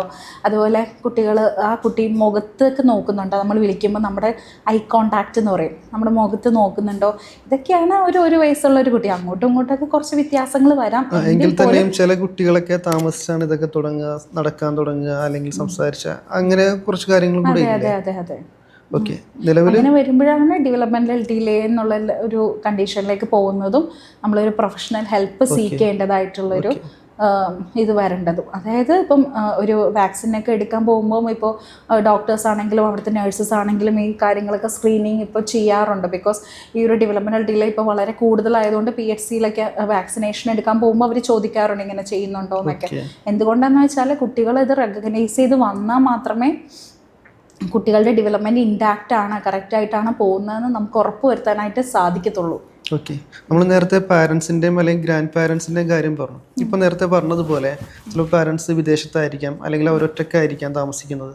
അങ്ങനെയുള്ള സമയങ്ങളിൽ ചിലപ്പോൾ കെയർ ടേക്കറോ അല്ലെങ്കിൽ ബേബി സിറ്റേഴ്സോ അവരൊക്കെ ആയിരിക്കും നോക്കുക. അപ്പോൾ അവർക്കും ഒരു അവയർനെസ്സിൻ്റെ ആവശ്യമില്ല നിലവിൽ. ഉറപ്പായിട്ടും വേണം. അതിലൂടെ അതിനൊക്കെ വേണ്ടിയിട്ടാണ് നമ്മളിപ്പോൾ ഇതൊക്കെ ചെയ്യുന്നത്. എന്തുകൊണ്ടാന്ന് വെച്ചാൽ സോഷ്യൽ മീഡിയ വളരെ അല്ലേ എവിടെ നിന്നാലും അറൗണ്ട് ദ വേൾഡ് ആക്സസിബിൾ ആണ്. അപ്പം എല്ലാവർക്കും ഈ ഒരു അവയർനെസ്സിന് വേണ്ടിയാണ് നമ്മൾ ഇങ്ങനത്തെ കാര്യങ്ങളൊക്കെ ചെയ്യാൻ നമ്മൾ ഉദ്ദേശിക്കുന്നത്. നിലവിൽ ഡോക്ടർ ഇപ്പോൾ അവയർനെസ് ദുബായിലും കേരളത്തിലും ഒക്കെ കൊടുക്കുന്നുണ്ട്, നല്ല രീതിയിൽ പോകുന്നുണ്ട്. അത് നമ്മുടെ ഒരു സോഷ്യൽ റെസ്പോൺസിബിലിറ്റി ആണ്. As A doctor, as A early interventionist, as A behaviour analyst നമുക്കൊരു ഉത്തരവാദിത്തമുണ്ട് നമ്മുടെ സൊസൈറ്റീനോട്, നമ്മുടെ അതായത് ഫെലോ ലിവിങ് ബീങ്സിനോട് നമുക്കൊരു ഉത്തരവാദിത്തമുണ്ട്. അതാണ് നമ്മൾ അവയർനെസ്സിലൂടെ നമ്മൾ ചെയ്യാൻ ശ്രമിക്കുന്നത്. ഓക്കെ, ഇതിലൊരു സൊസൈറ്റിയും അതിനനുസരിച്ച് മാറുന്നുണ്ട്. പണ്ട് കാലത്ത് വെച്ച് നോക്കാൻ നേരത്ത് ഇപ്പോൾ സൊസൈറ്റിയിലും കുറച്ചൊക്കെ സപ്പോർട്ടുകൾ കിട്ടുന്നുണ്ട് ഇങ്ങനെയുള്ള ആക്ടിവിറ്റീസിനും അവയർനെസ്സിനും ഒക്കെ. ഉറപ്പായിട്ടും കിട്ടുന്നുണ്ട്. ഈവൻ ഹോസ്പിറ്റൽസ്, അതുപോലെ സ്കൂൾസ്, അതുപോലെ നഴ്സറീസ്, അവിടെയൊക്കെ നല്ല ആയിട്ട് നമ്മുടെ അടുത്ത് നല്ല കോർഡിനേറ്റഡ് ആയിട്ട് വെൽ ഓർഗനൈസ്ഡ് ആയിട്ട് ഇങ്ങനെ ക്യാമ്പയിൻസ് ഒക്കെ റൺ ചെയ്യാൻ നമ്മളെ വെൽക്കം ചെയ്യാണ്. ബിക്കോസ് അവർക്ക് എല്ലാവർക്കും മനസ്സിലായി ഇതിൻ്റെ ഇമ്പോർട്ടൻസ്. ഈ ഒരു പേരൻസിന്, ഏർലി ചൈൽഡ്ഹുഡ് ഇയേഴ്സ് ഉള്ള പേരൻസിനും അവരുടെ കെയർ ടേക്കേഴ്സിനും കുട്ടികളുടെ കെയർ ടേക്കേഴ്സിനൊക്കെ കൊടുക്കേണ്ടതായിട്ടും അവരറിയേണ്ടതായിട്ടുള്ള അവയർനെസ്സിൻ്റെയൊക്കെ പ്രാധാന്യം അവർക്ക് മനസ്സിലായി തുടങ്ങിയതുകൊണ്ട് they always welcome as to say. Okay, നിലവിൽ 6 വയസ്സ് വരെയുള്ള കുട്ടികൾക്കാണോ നിങ്ങൾ കൊടുക്കുന്നത്, 12 വയസ്സ് വരെയുള്ളവർക്കാണോ? ഓക്കെ, അത് എന്തുകൊണ്ടാണ് ഈ ഒരു കൺഫ്യൂഷൻ വന്നതെന്ന് വെച്ചാൽ ഞാൻ നേരത്തെ പറഞ്ഞ പോലെ 5 വയസ്സൊക്കെ ആണല്ലോ ഏർലി ഇൻ്റർവെൻഷൻ്റെ ഒരു സ്റ്റേജ് ആയിട്ട്. 5 വയസ്സ് അല്ലെങ്കിൽ 7 വയസ്സ് വരെയൊക്കെ ഇപ്പോൾ പറയുന്നുണ്ട്. എന്നാലും ഫസ്റ്റ് 5 years ആണ് എപ്പോഴും golden hours of A child's development എന്ന് നമ്മൾ വിളിക്കുക. ഓക്കെ, നമ്മളൊരു 12 years വരെയാണ് നമ്മളൊരു ഏർലി ഇൻ്റർവെൻഷനിൽ നമ്മുടെ ഡോക്ടർ ഭീമ ക്ലിനിക്ക് എക്സ്പെർട്ടൈസ് ആയിട്ടുള്ളതും നമ്മൾ സർവീസസ് കൊടുക്കുന്നതും 12 years വരെയുള്ള കാറ്റഗറിയുള്ള കുട്ടികൾക്കാണ്. ഓക്കെ, ഇപ്പോൾ 12 years വരെയുള്ള കുട്ടികൾക്ക് നമുക്ക് കൊടുക്കാം, ഭീമ ക്ലിനിക്കിൽ കൊടുക്കും. ഇതിന് ശേഷം വരുന്ന പ്രോബ്ലംസും അങ്ങനെയുള്ളതൊക്കെ ചികിത്സിച്ച് ഭേദമാക്കാൻ പറ്റുമോ? ചികിത്സിച്ച് ഭേദമാക്കാൻ സാധിക്കും, പക്ഷെ അത് ഡോക്ടർ ഭീമ ക്ലിനിക്കിലെ ടീം, അതായത് ഞാൻ എക്സ്പെർട്ടേ അല്ല. So I just refer to the concerns. Okay doctor, പിന്നെ വേറൊരു കാര്യം, ഇപ്പോൾ ഞാൻ പല സ്ഥലങ്ങളിലും കണ്ട ഒരു ബോർഡാണ് ADD ADHD. ഇത് തമ്മിൽ എന്താ ഡിഫറൻസ്? ഇത് തമ്മിൽ വ്യത്യാസം എന്ന് വെച്ചാൽ ADD വരുമ്പോൾ അറ്റൻഷൻ മാത്രമാണ്, എന്നുവെച്ചാൽ ശ്രദ്ധക്കുറവ് മാത്രമാണ്. ആക്ച്വലി ADHD എന്നുള്ളത് തന്നെയാണ്. അതിനകത്ത് 3 ആയിട്ടുള്ള ക്ലാസിഫിക്കേഷൻസ് ആണ് വരുന്നത്. ഫസ്റ്റ് വൺ ADD പറഞ്ഞിട്ട് അറ്റൻഷൻ, അതായത് ശ്രദ്ധ കുറവുണ്ടാകും, പക്ഷെ കുട്ടി ഹൈപ്പർ ആക്റ്റീവ് ഒന്നും ആയിരിക്കില്ല, പക്ഷെ ക്ലാസ്സിൽ ശ്രദ്ധിക്കാൻ പറ്റില്ല. അവർക്കിപ്പോൾ ഒരു ടീച്ചർ ക്ലാസ് എടുക്കുകയാണെങ്കിൽ ആ ടീച്ചറിനെ ഗ്രൂപ്പിൽ ശ്രദ്ധിക്കാൻ പറ്റുന്നില്ല. ഇപ്പോൾ ടീച്ചർ എന്തെങ്കിലും ക്വസ്റ്റ്യൻ ഇൻ ബിറ്റ്വീൻ ചോദിക്കുകയാണെങ്കിൽ അതൊന്നും റെസ്പോണ്ട് ചെയ്യാൻ പറ്റുന്നില്ല. പഠിക്കാനൊക്കെ ബുദ്ധിമുട്ട് വരാറുണ്ട്, പഠന വൈകല്യങ്ങളിലേക്കും പോകാറുണ്ട് ശ്രദ്ധക്കുറവ് കാരണം. ഓക്കെ, അതാണ് ADD വന്നത്. ശ്രദ്ധക്കുറവാണ് ADD എന്ന് പറയുന്നത്. അതെ, അറ്റൻഷൻ ഡെഫിസിറ്റ് ഡിസോർഡർ. ADHD പറയുമ്പോൾ അറ്റൻഷൻ ഡെഫിസിറ്റും ആണ്. ഇപ്പോൾ ശ്രദ്ധക്കുറവും കുട്ടിക്ക് ഉണ്ടാവും, അതുപോലെ ഹൈപ്പർ ആക്റ്റീവും ആയിരിക്കും, ഭയങ്കര റെസ്ലെസ് ആയിരിക്കും, എക്സസീവ് ടോക്കിംഗ് ആയിരിക്കും, ഒരിടത്ത് ഇരിക്കാൻ പറ്റില്ല, അതായത് അടങ്ങിയിരിക്കാൻ പറ്റില്ല. കുട്ടി ഇങ്ങനെ റെസ്ലെസ് ആയിട്ട് ഇങ്ങനെ പിരിവെടുത്ത് നടക്കുക എന്നൊക്കെ പറയില്ലേ, ഭയങ്കരമായിട്ട് നമുക്ക് മാനേജ് ചെയ്യാൻ പറ്റില്ല. ഇപ്പോൾ സ്കൂളിൽ പോയാലും ടീച്ചേഴ്സിനെ മാനേജ് ചെയ്യാൻ പറ്റില്ല. ഇപ്പോൾ ഒരു ദിവസം ഒരു ബെഞ്ചിലിരിക്കുക, അടുത്ത ദിവസം അടുത്ത ബെഞ്ചിൽ, ഇപ്പോൾ ഒരു ദിവസം തന്നെയല്ല, ആ ഒരു സെയിം പീരീഡിൽ തന്നെ ഇങ്ങനെ ഓടി നടക്കുക, ടീച്ചേഴ്സിനെ എപ്പോഴും ഡിസ്റ്റർബ് ചെയ്തുകൊണ്ടിരിക്കുന്ന കുട്ടികളെന്നൊക്കെ നമ്മൾ പറയില്ലേ. അതുപോലെ ഇപ്പം ഒരാളുടെ അടുത്ത് വേറൊരാളുടെ അടുത്ത് ക്വസ്റ്റ്യൻ ചോദിച്ചാലും ഇവർക്ക് ടേൺ കിട്ടാൻ വേണ്ടി, അതായത് ഇവർക്ക് ഒരു ശ്രദ്ധ കിട്ടാൻ വേണ്ടി ഇവർ പെട്ടെന്ന്, എന്നുവെച്ചാൽ റെസ്ലെസ് ആണല്ലോ, ഒട്ടും വെയിറ്റിംഗ് ഒന്നുമില്ല, ക്ഷമയൊന്നുമില്ല, അവർക്ക് ഇരിക്കാനും പറ്റില്ല, ക്ഷമിച്ച് അവരുടെ ഒരു ടേണിന് വേണ്ടി വെയിറ്റ് ചെയ്യാനും പറ്റില്ല. അങ്ങനെ വരുമ്പോഴാണ് അതായത് ADHD വരുന്നത്. അതായത് മെയിനായിട്ട് ശ്രദ്ധയും കുറവുണ്ടാവും അവർ, അതുപോലെ ഹൈപ്പർ ആക്റ്റീവും റെസ്ലെസ്സും ആയിരിക്കും. അങ്ങനെയൊക്കെ വരുമ്പം ഇപ്പോൾ സ്കൂളിലൊക്കെ ആണെങ്കിലും ഒരു ക്യൂവിൽ, ഇപ്പോൾ അസംബ്ലിക്കൊക്കെ ഒരു ക്യൂ ഉണ്ടാവുമല്ലോ, അങ്ങനെയൊക്കെ നിൽക്കുമ്പോൾ അവർക്ക് അങ്ങനെ ക്യൂവിൽ നിൽക്കാനൊന്നും സാധിക്കില്ല, അവരിങ്ങനെ ഓടി നടന്നുകൊണ്ടിരിക്കും. അതായത് ഈ 2 കുട്ടികളെ, ശ്രദ്ധക്കുറവ് ADD ഉള്ളതും ADHD ഉള്ള ആളുകൾക്കും ചികിത്സ ആവശ്യമാണ്. അത് ഞാൻ നേരത്തെ പറഞ്ഞതുപോലെ നമ്മളൊരു ഡയഗ്നോസിസ്, അതായത് ADDയുടെയും അല്ലെങ്കിൽ ADHDയുടെ ഒക്കെ ഡയഗ്നോസിസ് വരുവാണെങ്കിൽ അതൊരു മെഡിക്കൽ കണ്ടീഷൻ ആവുമല്ലേ, അതിനെന്താണെങ്കിലും ട്രീറ്റ്മെൻറ്റ് ആവശ്യമാണ്. നമുക്ക് എല്ലാവരുടെയും ഉള്ളിൽ, ഇപ്പം മിസ്റ്റർ അർഷാദിൻ്റെ ഉള്ളിലാണെങ്കിലും എൻ്റെ ഉള്ളിലാണെങ്കിലും എല്ലാ ട്രേറ്റ്സും ഉണ്ടാവാം. പിന്നെ SD-യുടെ ADHDയുടെ ADDയുടെ ഒക്കെ ട്രേറ്റ്സ് മൈൽഡായിട്ട് ഉണ്ടാവാം. പക്ഷെ അത് ക്ലിനിക്കലി ഡയഗ്നോസ് ആവുമോ അല്ലെങ്കിൽ മെഡിക്കലി അത് ഡയഗ്നോസ് ആവുകയാണെങ്കിൽ മസ്റ്റായിട്ടും അതിന് ട്രീറ്റ്മെൻറ്റ് ആവശ്യമാണ്. ബിക്കോസ് നമ്മൾ ആസ് എ ബിഹേവിയർ അനലിസ്റ്റ്, എനിക്ക് ഒരാൾ അല്ലെങ്കിൽ ഒരു കുട്ടി വരുമ്പോൾ ആ കുട്ടിയുടെ ലൈഫിനെ ഒരു കാരണവശാലും ഈ ഒരു ഡിസോർഡർ അല്ലെങ്കിൽ ഒരു ഡയഗ്നോസിസ് അഫക്റ്റ് ചെയ്യരുത്. അല്ലേ? അവരുടെ ഒരു ഭാവിയിൽ, അവരുടെ ഫ്യൂച്ചറിൽ വരുമ്പം എഫക്റ്റ് ചെയ്യരുത്. ഒരു എക്സാമ്പിൾ പറയുകയാണെങ്കിൽ ഇപ്പോൾ ADHD ഒക്കെ ഉള്ള ഒരാളാണെങ്കിൽ അത് കറക്റ്റായിട്ട് ഡയഗ്നോസ് ചെയ്തിട്ടില്ല, അല്ലെങ്കിൽ കറക്റ്റായിട്ട് ഇൻ്റർവെൻഷൻ എടുത്തിട്ടില്ല എങ്കിൽ ഈവൻ ഫ്യൂച്ചറിൽ അവരൊരു ജോലിക്കൊക്കെ പോകുമ്പം അവർക്ക് കോപ്പറേറ്റീവ് പ്ലേ ഉണ്ടാവില്ല, ഒരു ടീം പ്ലേ ഉണ്ടാവില്ല. അതുപോലെ അവർക്ക് ഒരു കംപ്ലീഷൻ ഓഫ് ടാസ്ക് ഉണ്ടാവില്ല. ഒരു ടാസ്ക് കംപ്ലീറ്റ് ചെയ്തിട്ട് വേണമല്ലോ അടുത്ത ടാസ്കിലേക്ക് പോകാനായിട്ട്. പക്ഷെ അങ്ങനെ ഉണ്ടാവില്ല. അവർ ഭയങ്കര റെസ്റ്റ്ലെസ് ആയിരിക്കും. അവർക്കൊരു പെട്ടെന്ന് തന്നെ ചെയ്ത് തീർക്കണം, അല്ലെങ്കിൽ ഒരു കാര്യം ചെയ്ത് തീർക്കണം എന്നുണ്ടാവില്ല. ഒരെണ്ണം പകുതിക്ക് വെച്ച് അടുത്തതിലേക്ക് ജമ്പ് ചെയ്യും. അതുപോലെ ഈ ADHD ഉള്ള ആളുകൾ, അതായത് അഡൾട്ട്ഹുഡിലും ADHD പ്രൊളോങ് ചെയ്യുന്നുണ്ട്. അങ്ങനെ വരുമ്പം ഇവർക്ക് കുറേ കണ്ടക്ട് ഡിസോർഡേഴ്സ് വരാനും, അതായത് ഇവരുടെ സ്വഭാവത്തിൽ ആൻറ്റി സോഷ്യൽ ബിഹേവിയേഴ്സ് വരാനൊക്കെ ചാൻസ് വളരെ കൂടുതലാണ്. അതായത് ഇപ്പം നമുക്കൊരു സോഷ്യൽ നോംസ് ഉണ്ടല്ലോ, ഒരു റൂൾസ് ആൻഡ് റെഗുലേഷൻസ് ഉണ്ട് ഒരു സൊസൈറ്റിയിൽ ജീവിക്കുമ്പോൾ. പക്ഷേ ഇതൊന്നും ഇവർക്ക് പുട്ട് ഓൺ ചെയ്യാനോ ഇവർക്ക് ഫോളോ ചെയ്യാനൊക്കെ ബുദ്ധിമുട്ടുണ്ടാവും. ഒരു പെട്ടെന്ന് ഇപ്പോൾ ഒരു ട്രാഫിക് സിഗ്നൽ വരുമ്പോൾ നമ്മൾ വെയിറ്റ് ചെയ്ത് നിൽക്കണമല്ലോ, ചിലപ്പോൾ അതെ അങ്ങനെ ക്ഷമയൊന്നും ഉണ്ടാവില്ല. അതുപോലെ ഇപ്പോൾ നമ്മളൊരു സൊസൈറ്റിയിൽ ജീവിക്കുമ്പോഴാണെങ്കിലും നമുക്ക് ഇപ്പോൾ ഒരു എക്സാമ്പിൾ, ഇപ്പോൾ നമ്മളൊരു ഗെയിം കളിക്കുമ്പോഴാണെങ്കിലും അവർക്ക് എപ്പോഴും വിൻ ചെയ്യണം, അവർക്ക് ലൂസേഴ്സ് ആവാൻ പറ്റില്ല, അവർക്ക് ഫെയിലിയേഴ്സ് അക്സെപ്റ്റ് ചെയ്യാൻ പറ്റില്ല. അപ്പോഴൊക്കെ ഇങ്ങനെ അഗ്രസീവ് ബിഹേവിയേഴ്സ് വന്നുകൊണ്ടിരിക്കും. അവർക്ക് പെട്ടെന്ന് ദേഷ്യം വരും, പെട്ടെന്ന് അവർ ഔട്ട് ബേർസ്റ്റ് ആവും. അങ്ങനെയൊക്കെ നമ്മൾ കാണാറുണ്ട്. അതുപോലെ ഈ ADHD ഉള്ള ആളുകൾ ഇപ്പോൾ ഒരു സ്ഥലത്ത് കൺസിസ്റ്റൻ്റ് ആയിട്ട് നിൽക്കത്തില്ല. ഇപ്പോൾ ഒരു ജോലിയിൽ നിന്ന് അടുത്ത ജോലിയിലേക്ക് ഇങ്ങനെ സ്വിച്ച് ഓൺ ചെയ്തുകൊണ്ടിരിക്കും. അപ്പോൾ അവരുടെ കരിയറിലും ഒരു ബ്രേക്ക് വരാണ്, കരിയറിലും ഒരു നെഗറ്റീവായിട്ട് ഇമ്പാക്റ്റ് ചെയ്യുകയാണ്. അപ്പോൾ ഇതെല്ലാം നമ്മൾ മുന്നിൽ കണ്ടുകൊണ്ടാണ് നമ്മൾ ഈ ഒരു ADHD ഉള്ള ക്ലിനിക്കലി ഡയഗ്നോസ് ചെയ്തൊരു കുട്ടി വരുമ്പോൾ തെറാപ്പറ്റിക് ഇൻ്റർവെൻഷൻസ് എടുത്ത് അവരുടെ ക്വാളിറ്റി ഓഫ് ലൈഫ് ഇമ്പ്രൂവ് ആക്കണം എന്ന് പറയുന്നതിന് കാരണം. അതായത് ഞാനിപ്പോൾ പല കാര്യങ്ങളും ഒരു കാര്യം ചെയ്യും, അത് കംപ്ലീറ്റ് ആക്കി അത് അടുത്ത കാര്യങ്ങളിലേക്ക് പോകും. അപ്പോൾ ഡോക്ടർ പറഞ്ഞനുസരിച്ച് എനിക്ക് ADHD ഉണ്ടോ നിലവിൽ? അത് നമുക്ക് ക്ലിനിക്കിൽ വന്ന് ഡയഗ്നോസ് ചെയ്യേണ്ട ഒരു കാര്യമാണ്. പിന്നെ ഈ ഒരു ഞാൻ നേരത്തെ പറഞ്ഞതുപോലെ കുറച്ച് ട്രേറ്റ്സ് എല്ലാവർക്കും ഉണ്ടാവും. അത് നോർമൽ ആണ്. കംപ്ലീഷൻ ഓഫ് ടാസ്ക് ചില ആളുകൾ കണ്ടിട്ടില്ലേ, ഒരു ടാസ്ക് പെട്ടെന്ന് ചെയ്തു തീർക്കാനായിട്ട് അവർക്ക് സാധിക്കില്ല, അല്ലെങ്കിൽ ചില ആളുകൾ കണ്ടിട്ടില്ല വളരെ ഹൈപ്പർ ആക്റ്റീവായിട്ട് ചെയ്തു തീർക്കും. അങ്ങനെ അതെ, എല്ലാം ലിമിറ്റിലായാലും കുഴപ്പമില്ല. ആ ലിമിറ്റ് വിടുമ്പോഴാണ് നമ്മളൊരു ക്ലിനിക്കിൽ പോകേണ്ടതും അതുപോലെ ഡയഗ്നോസിസ് ചെയ്യേണ്ടതൊക്കെ ഒരു അവസ്ഥ വരുന്നത്. അപ്പോൾ പ്രശ്നമില്ല, എനിക്ക് ക്ലിനിക്കിൽ വരേണ്ട ആവശ്യമില്ല. ഓക്കെ ഡോക്ടർ, കേരളത്തിലെ IBA സർട്ടിഫൈഡ് പ്രാക്ടീഷണർ ആണ് അല്ലേ? അതെ അതെ. എന്താണ് ആ ഒരു അനുഭവം? Okay, international behaviour analysis organisation ഒരു US ബോർഡാണ്. അതായത് ഒരു ABAനെ ഒരു ഗ്ലോബൽ സ്റ്റാൻഡേർഡിലേക്ക് കൊണ്ടുവരാൻ വേണ്ടിയിട്ടും അതുപോലെ ഔട്ട്സൈഡ് US അത് പ്രൊപ്പഗേറ്റ് ചെയ്യാനും നാവിഗേറ്റ് ചെയ്യാൻ വേണ്ടിയിട്ടാണ് ഇങ്ങനെ ഒരു ബോർഡ് വന്നിട്ടുള്ളത്. ഇത് സ്ഥാപിച്ചത് US ഫസ്റ്റ്. യെസ് അതെ.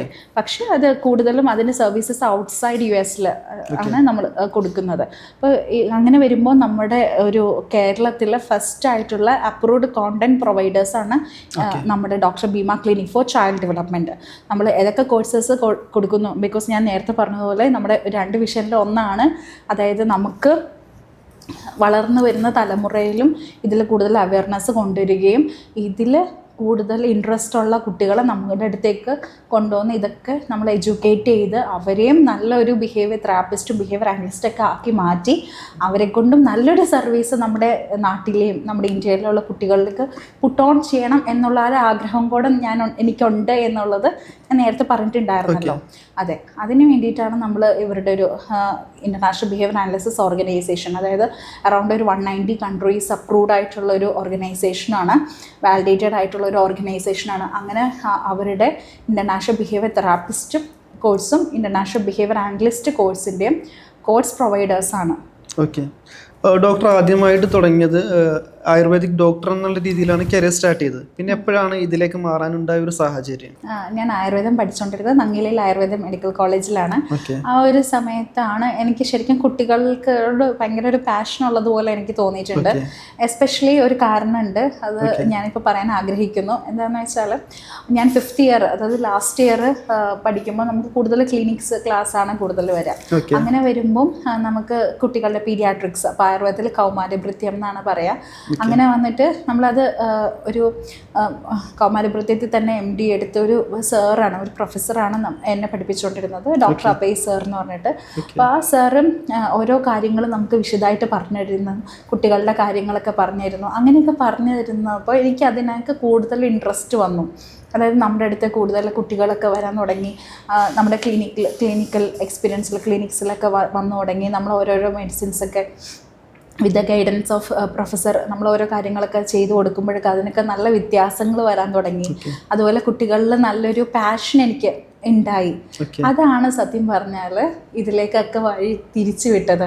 ശരിക്കും ഡോക്ടർ അബയ് സാറാണ് ഒരു മെയിൻ ആയിട്ടുള്ള ഒരു മെൻറ്റർ അല്ലെങ്കിൽ ഒരു ഗൈഡൻസ് തന്ന ഒരു വ്യക്തി, ഈ ഒരു ഇൻസ്പയർ ചെയ്ത വ്യക്തി എന്നും കൂടെ പറയാം ഞാൻ ഈ ഒരു ഫീൽഡിലേക്ക്. അപ്പോൾ ഇങ്ങനെ വന്നപ്പോൾ ആയുർവേദം വന്നു, ആയുർവേദത്തിൻ്റെ ബാക്ക്ഗ്രൗണ്ട് എനിക്കുണ്ട്. ഞാൻ ഓർത്ത് why not we can blend in a modern technology. Like നമ്മളെപ്പോഴും ബ്ലെൻഡിങ് ചെയ്യണമല്ലോ, because we have to upgrade our self. അപ്പോൾ ഒരു മോഡേൺ ആയിട്ടുള്ള ഒരു ABA, അതായത് applied behaviour analysis therapy integrate ചെയ്ത് എന്തുകൊണ്ട് ചെയ്തുകൂടാ എന്നുള്ളൊരു ഒരു ചിന്ത വന്നപ്പോൾ നമ്മൾ എന്ത് വിചാരിച്ചു, ഏറ്റവും സ്റ്റാൻഡേർഡൈസ്ഡ് ആയിട്ട് നമുക്ക് വന്നിട്ടുള്ള US ബോർഡിൻ്റെ ബോർഡ് സർട്ടിഫൈഡ് ആയിട്ടുള്ള അസിസ്റ്റൻറ്റ് ബിഹേവിയർ അനലിസ്റ്റ് ആയിട്ട് ഞാൻ പഠിക്കുകയും സർട്ടിഫൈഡ് ആവുകയും ചെയ്തു. അങ്ങനെ വന്നിട്ടാണ് ഇപ്പോൾ ഇൻ്റർനാഷണൽ ബിഹേവിയർ അനാലിസിസ് ഓർഗനൈസേഷൻ്റെയും സർട്ടിഫൈഡ് ആയിട്ടുള്ള ഇൻ്റർനാഷണൽ ബിഹേവിയർ അനലിസ്റ്റായി. ഇപ്പോൾ ഇൻ്റർനാഷണൽ ബിഹേവിയർ അനാലിസിസ് ഓർഗനൈസേഷൻ്റെ പ്രൊഫഷണൽ അഡ്വൈസറി മെമ്പറും കൂടെയാണ് ഇന്ത്യനെ റെപ്രസെൻ്റ് ചെയ്തത്. സോ നമ്മൾ ആ ഒരു പാഷനാണ്, അതായത് കോളേജിൽ പഠിച്ചുകൊണ്ടിരുന്നപ്പോൾ തന്നെ ഈ കുട്ടികളോടൊരു പ്രത്യേക ഒരു അഭിരുചി എന്നൊക്കെ പറയുമല്ലോ, അപ്പോൾ അങ്ങനെ ഉണ്ടായിരുന്നു. അങ്ങനെ വന്നിട്ട് ഈ ഒരു സാറ് കൂടെ നമുക്ക് വന്നപ്പോൾ സാർ നല്ല വ്യക്തമായിട്ട് ഓരോ കാര്യങ്ങൾ പറഞ്ഞു തരികയും നല്ലൊരു ട്രീറ്റ്മെൻറ്റിലൂടെ നല്ല വ്യത്യാസങ്ങൾ കുട്ടികളിൽ ഉണ്ടാക്കാൻ പറ്റുകയും, ഇങ്ങനെ വ്യത്യാസങ്ങൾ ഉണ്ടാകുമ്പോൾ ആ പേരൻസിന് വരുന്നൊരു അവരുടെ സന്തോഷം, അത് നമ്മുടെ അടുത്തേക്ക് അവർ വന്ന് പറയുമ്പം അവരെത്രയും സന്തോഷിച്ചും അവരെത്രയും താങ്ക്ഫുൾ ആയിട്ടും ഗ്രേറ്റ്ഫുൾ ആയിട്ടാണെന്ന് അറിയോ നമ്മുടെ അടുത്ത് വന്ന് പറയുന്നത്. ബിക്കോസ് ഞാനും ഒരു അമ്മയാണ്. കുട്ടികളുണ്ടോ ഡോക്ടർക്ക്? 2 കുട്ടികളുണ്ട്. നമ്മുടെ മക്കൾക്ക് ഒരു ചെറിയൊരു പനി അല്ലെങ്കിൽ ചെറിയൊരു ഡെഫിസിറ്റ്, ചെറിയൊരു പഠിക്കാൻ ബുദ്ധിമുട്ടെന്ന് പറയുമ്പോൾ നമ്മൾ എത്ര കോൺഷ്യസ് ആയിരിക്കും, നമ്മൾ എത്ര ആൻഷ്യസ് ആയിരിക്കും അല്ലേ? ആ ഒരു കാര്യം നമുക്ക് മാറ്റാൻ, അതായത് കുറേയൊക്കെ അവർക്കൊരു സമാധാനം കൊടുക്കാൻ, കുറേയൊക്കെ അവർക്ക് ഹെൽപ്പ് ചെയ്യാനൊക്കെ നമ്മളെ കൊണ്ട് സാധിക്കുക എന്ന് പറയുന്നത് ചെറിയ കാര്യമൊന്നും അല്ല. Because it's always A divine job. I really love my job. It's not a job. I really love and I really enjoy time with my children. ഇങ്ങനെ ഈ ഒരു കരിയറിൽ ഏറ്റവും സന്തോഷം തോന്നിയ ഒരു അനുഭവം പറയാം? ഉറപ്പായിട്ടും കുറേ അനുഭവങ്ങളുണ്ട്, പക്ഷേ ഞാൻ എല്ലാ സ്ഥലത്തും പറയുന്ന ഒരു അനുഭവമാണ്. എന്തെന്ന് വെച്ചാൽ, ഒരു കുട്ടി, ഞാൻ ദുബായിൽ പ്രാക്ടീസ് ചെയ്തുകൊണ്ടിരുന്ന സമയത്ത് 5 വയസ്സായിട്ടും ആ കുട്ടിയുടെ സെൻസറി ആയിട്ടുള്ള കുറച്ച് ഡിഫിക്കൽട്ടീസ് കാരണം, അതുപോലെ കുട്ടിയുടെ GRD എന്നുള്ളൊരു സിംറ്റമൊക്കെ കാരണം കുട്ടിക്ക് ഫുഡ്, അതായത് സോളിഡ് ആയിട്ടുള്ള ഫുഡ് നമ്മളെപ്പോലെ ചോറ് അങ്ങനെ കറികളൊന്നും കഴിക്കാനായിട്ട് പറ്റുന്നുണ്ടായിരുന്നു. ഒരു ഏഷ്യൻ കുട്ടി തന്നെയായിരുന്നു, ഏഷ്യൻ ഒറിജിൻ ആയിട്ടുള്ള ഒരു കുട്ടി തന്നെയായിരുന്നു. അങ്ങനത്തെ നമ്മുടെ ഫുഡുകളൊന്നും കഴിക്കാനായിട്ട് കുട്ടിക്ക് സാധിക്കുന്നുണ്ടായിരുന്നില്ല. കുട്ടി ആകെ കഴിച്ചുകൊണ്ടിരുന്നത് മിൽക്കാണ്, അതായത് ജ്യൂസ്, മിൽക്ക്. 5 വയസ്സുള്ള, അതായത് ബ്രസ്റ്റ് മിൽക്ക് അല്ല, അതായത് ഈ ലിക്വിഡ് ആയിട്ടുള്ള ഇപ്പം മിൽക്ക് ആയിക്കോട്ടെ അല്ലെങ്കിൽ ജ്യൂസസ് ആയിക്കോട്ടെ, അത് മാത്രം, അതെ, ലിക്വിഡ് കൺസിസ്റ്റൻസിയിലുള്ള ഭക്ഷണം, അതായത് അത് മാത്രമാണ് കുടിച്ചോ ആ കുട്ടി സർവൈവ് ചെയ്തുകൊണ്ടിരുന്നത്. അപ്പം നമ്മൾ ഒരു ഫീഡിങ് തെറാപ്പി, എബി ഇൻ്റഗ്രേറ്റഡ് ആയിട്ടുള്ള ഫീഡിങ് തെറാപ്പി ഇൻ്റർവെൻഷൻ ഇടുകയും അതോടൊപ്പം തന്നെ ആയുർവേദിക് മെഡിക്കൽ ഇൻ്റർവെൻഷൻസ് ആ കുട്ടിയുടെ GRD സിംറ്റംസൊക്കെ കുറയ്ക്കാനായിട്ട് സബ്സൈഡ് ചെയ്യാനുള്ള കാര്യങ്ങളൊക്കെ കൊടുക്കുകയും കൂടെ ചെയ്തപ്പോൾ വലിയ വ്യത്യാസമാണ് ഉണ്ടായത്. വിത്തിൻ ഒരു 6 months ഓഫ് ഇൻ്റർവെൻഷൻ നമ്മൾ ചെയ്തപ്പോൾ തന്നെ കുട്ടി പതിയെ സെമി സോളിഡ് കഴിക്കാനായിട്ട് തുടങ്ങി. അങ്ങനെ ഒരു 8 months ഒക്കെ ആയപ്പോഴത്തേക്കും, അതായത് 8 months ഓഫ് ഇൻ്റർവെൻഷനൊക്കെ ആയപ്പോഴത്തേക്കും കുട്ടി പതിയെ ചോറൊക്കെ കഴിച്ചു തുടങ്ങി. അപ്പോൾ ആ ഒരു കുട്ടിയിൽ നമുക്ക് ഉണ്ടാക്കാൻ പറ്റിയ ഒരു വ്യത്യാസം എന്ന് പറഞ്ഞാൽ ഞാൻ ഇപ്പോഴും അതൊരു വലിയ ഗോഡിൻ്റെ ബ്ലെസ്സിങ്ങും അതോടൊപ്പം തന്നെ എനിക്ക് വലിയൊരു നമ്മളെ കൊണ്ട് അത് ചെയ്യാൻ പറ്റിയല്ലോ അല്ലേ, ഒരു ചെറിയ കാര്യമല്ല. പേരൻസും അത്രയും അവർ വളരെ വറീഡായിരുന്നു കുട്ടീൻ്റെ ന്യൂട്രീഷൻ. അതുപോലെ കുട്ടീനെ കുറേ ഒരു ബുള്ളിങ് വരുമല്ലേ, എന്നുവെച്ചാൽ സ്കൂളിലൊക്കെ പോകുമ്പോൾ ഈ കുട്ടി വെള്ളം മാത്രം, അത് ലിക്വിഡ് ആയിട്ടുള്ള മാത്രം കുടിക്കുമ്പോൾ എന്താണ് സോളിഡ് കഴിക്കാത്തത്, അങ്ങനെ എല്ലാത്തിൽ നിന്നും കുട്ടി മാറ്റി നിർത്തിപ്പെടുകയാണ് ഒരവസ്ഥയാണ്. ഇപ്പോൾ ഒരു റിലേറ്റീവിൻ്റെ വീട്ടിൽ പോകുമ്പോഴും പല പല ക്വസ്റ്റ്യനിങ് അല്ലേ, പേരൻസ് എല്ലാം കൊണ്ടും അവരെത്ര സ്ട്രെസ്ഡ് ആയിരിക്കും. അപ്പോൾ ഈ ഒരു 8 months of medical and therapeutic intervention കാരണം ആ കുട്ടിയുടെ ലൈഫിനെയാണ് നമുക്ക് ചേഞ്ച് ആക്കാൻ പറ്റിയത്. അത് വലിയൊരു proud moment with grace of God എന്ന് ബിലീവ് ചെയ്യണ ഒരാളാണ് ഞാൻ. ഓക്കെ, ഈ ഒരു ചികിത്സയ്ക്ക് എത്ര ഡ്യൂറേഷൻ വേണ്ടി വരും? എസ്പെഷ്യലി ഇത് വളരെ ഞാൻ എല്ലാ ദിവസവും കേൾക്കുന്ന ഒരു ചോദ്യമാണ്. ഇപ്പോൾ ഒരു കുട്ടി കൺസൾട്ടേഷന് വരുമ്പം ആ കുട്ടിയുടെ പേരൻ്റ് എൻ്റെ അടുത്ത് ചോദിക്കും, ഡോക്ടറെ എപ്പോഴും ഇത് ശരിയാവുക, എത്ര നാൾ തെറാപ്പി കൊടുക്കേണ്ടി വരും, എത്ര നാൾ മെഡിസിൻ എടുക്കേണ്ടി വരും, എത്ര നാൾ നമ്മൾ ഡയറ്റും കൊടുക്കുന്നുണ്ട്, അപ്പോൾ ഡയറ്റ് എടുക്കേണ്ടി വരും, എത്ര നാളം കൊണ്ടാണ് ശരിയാവുക എന്നുള്ളത്.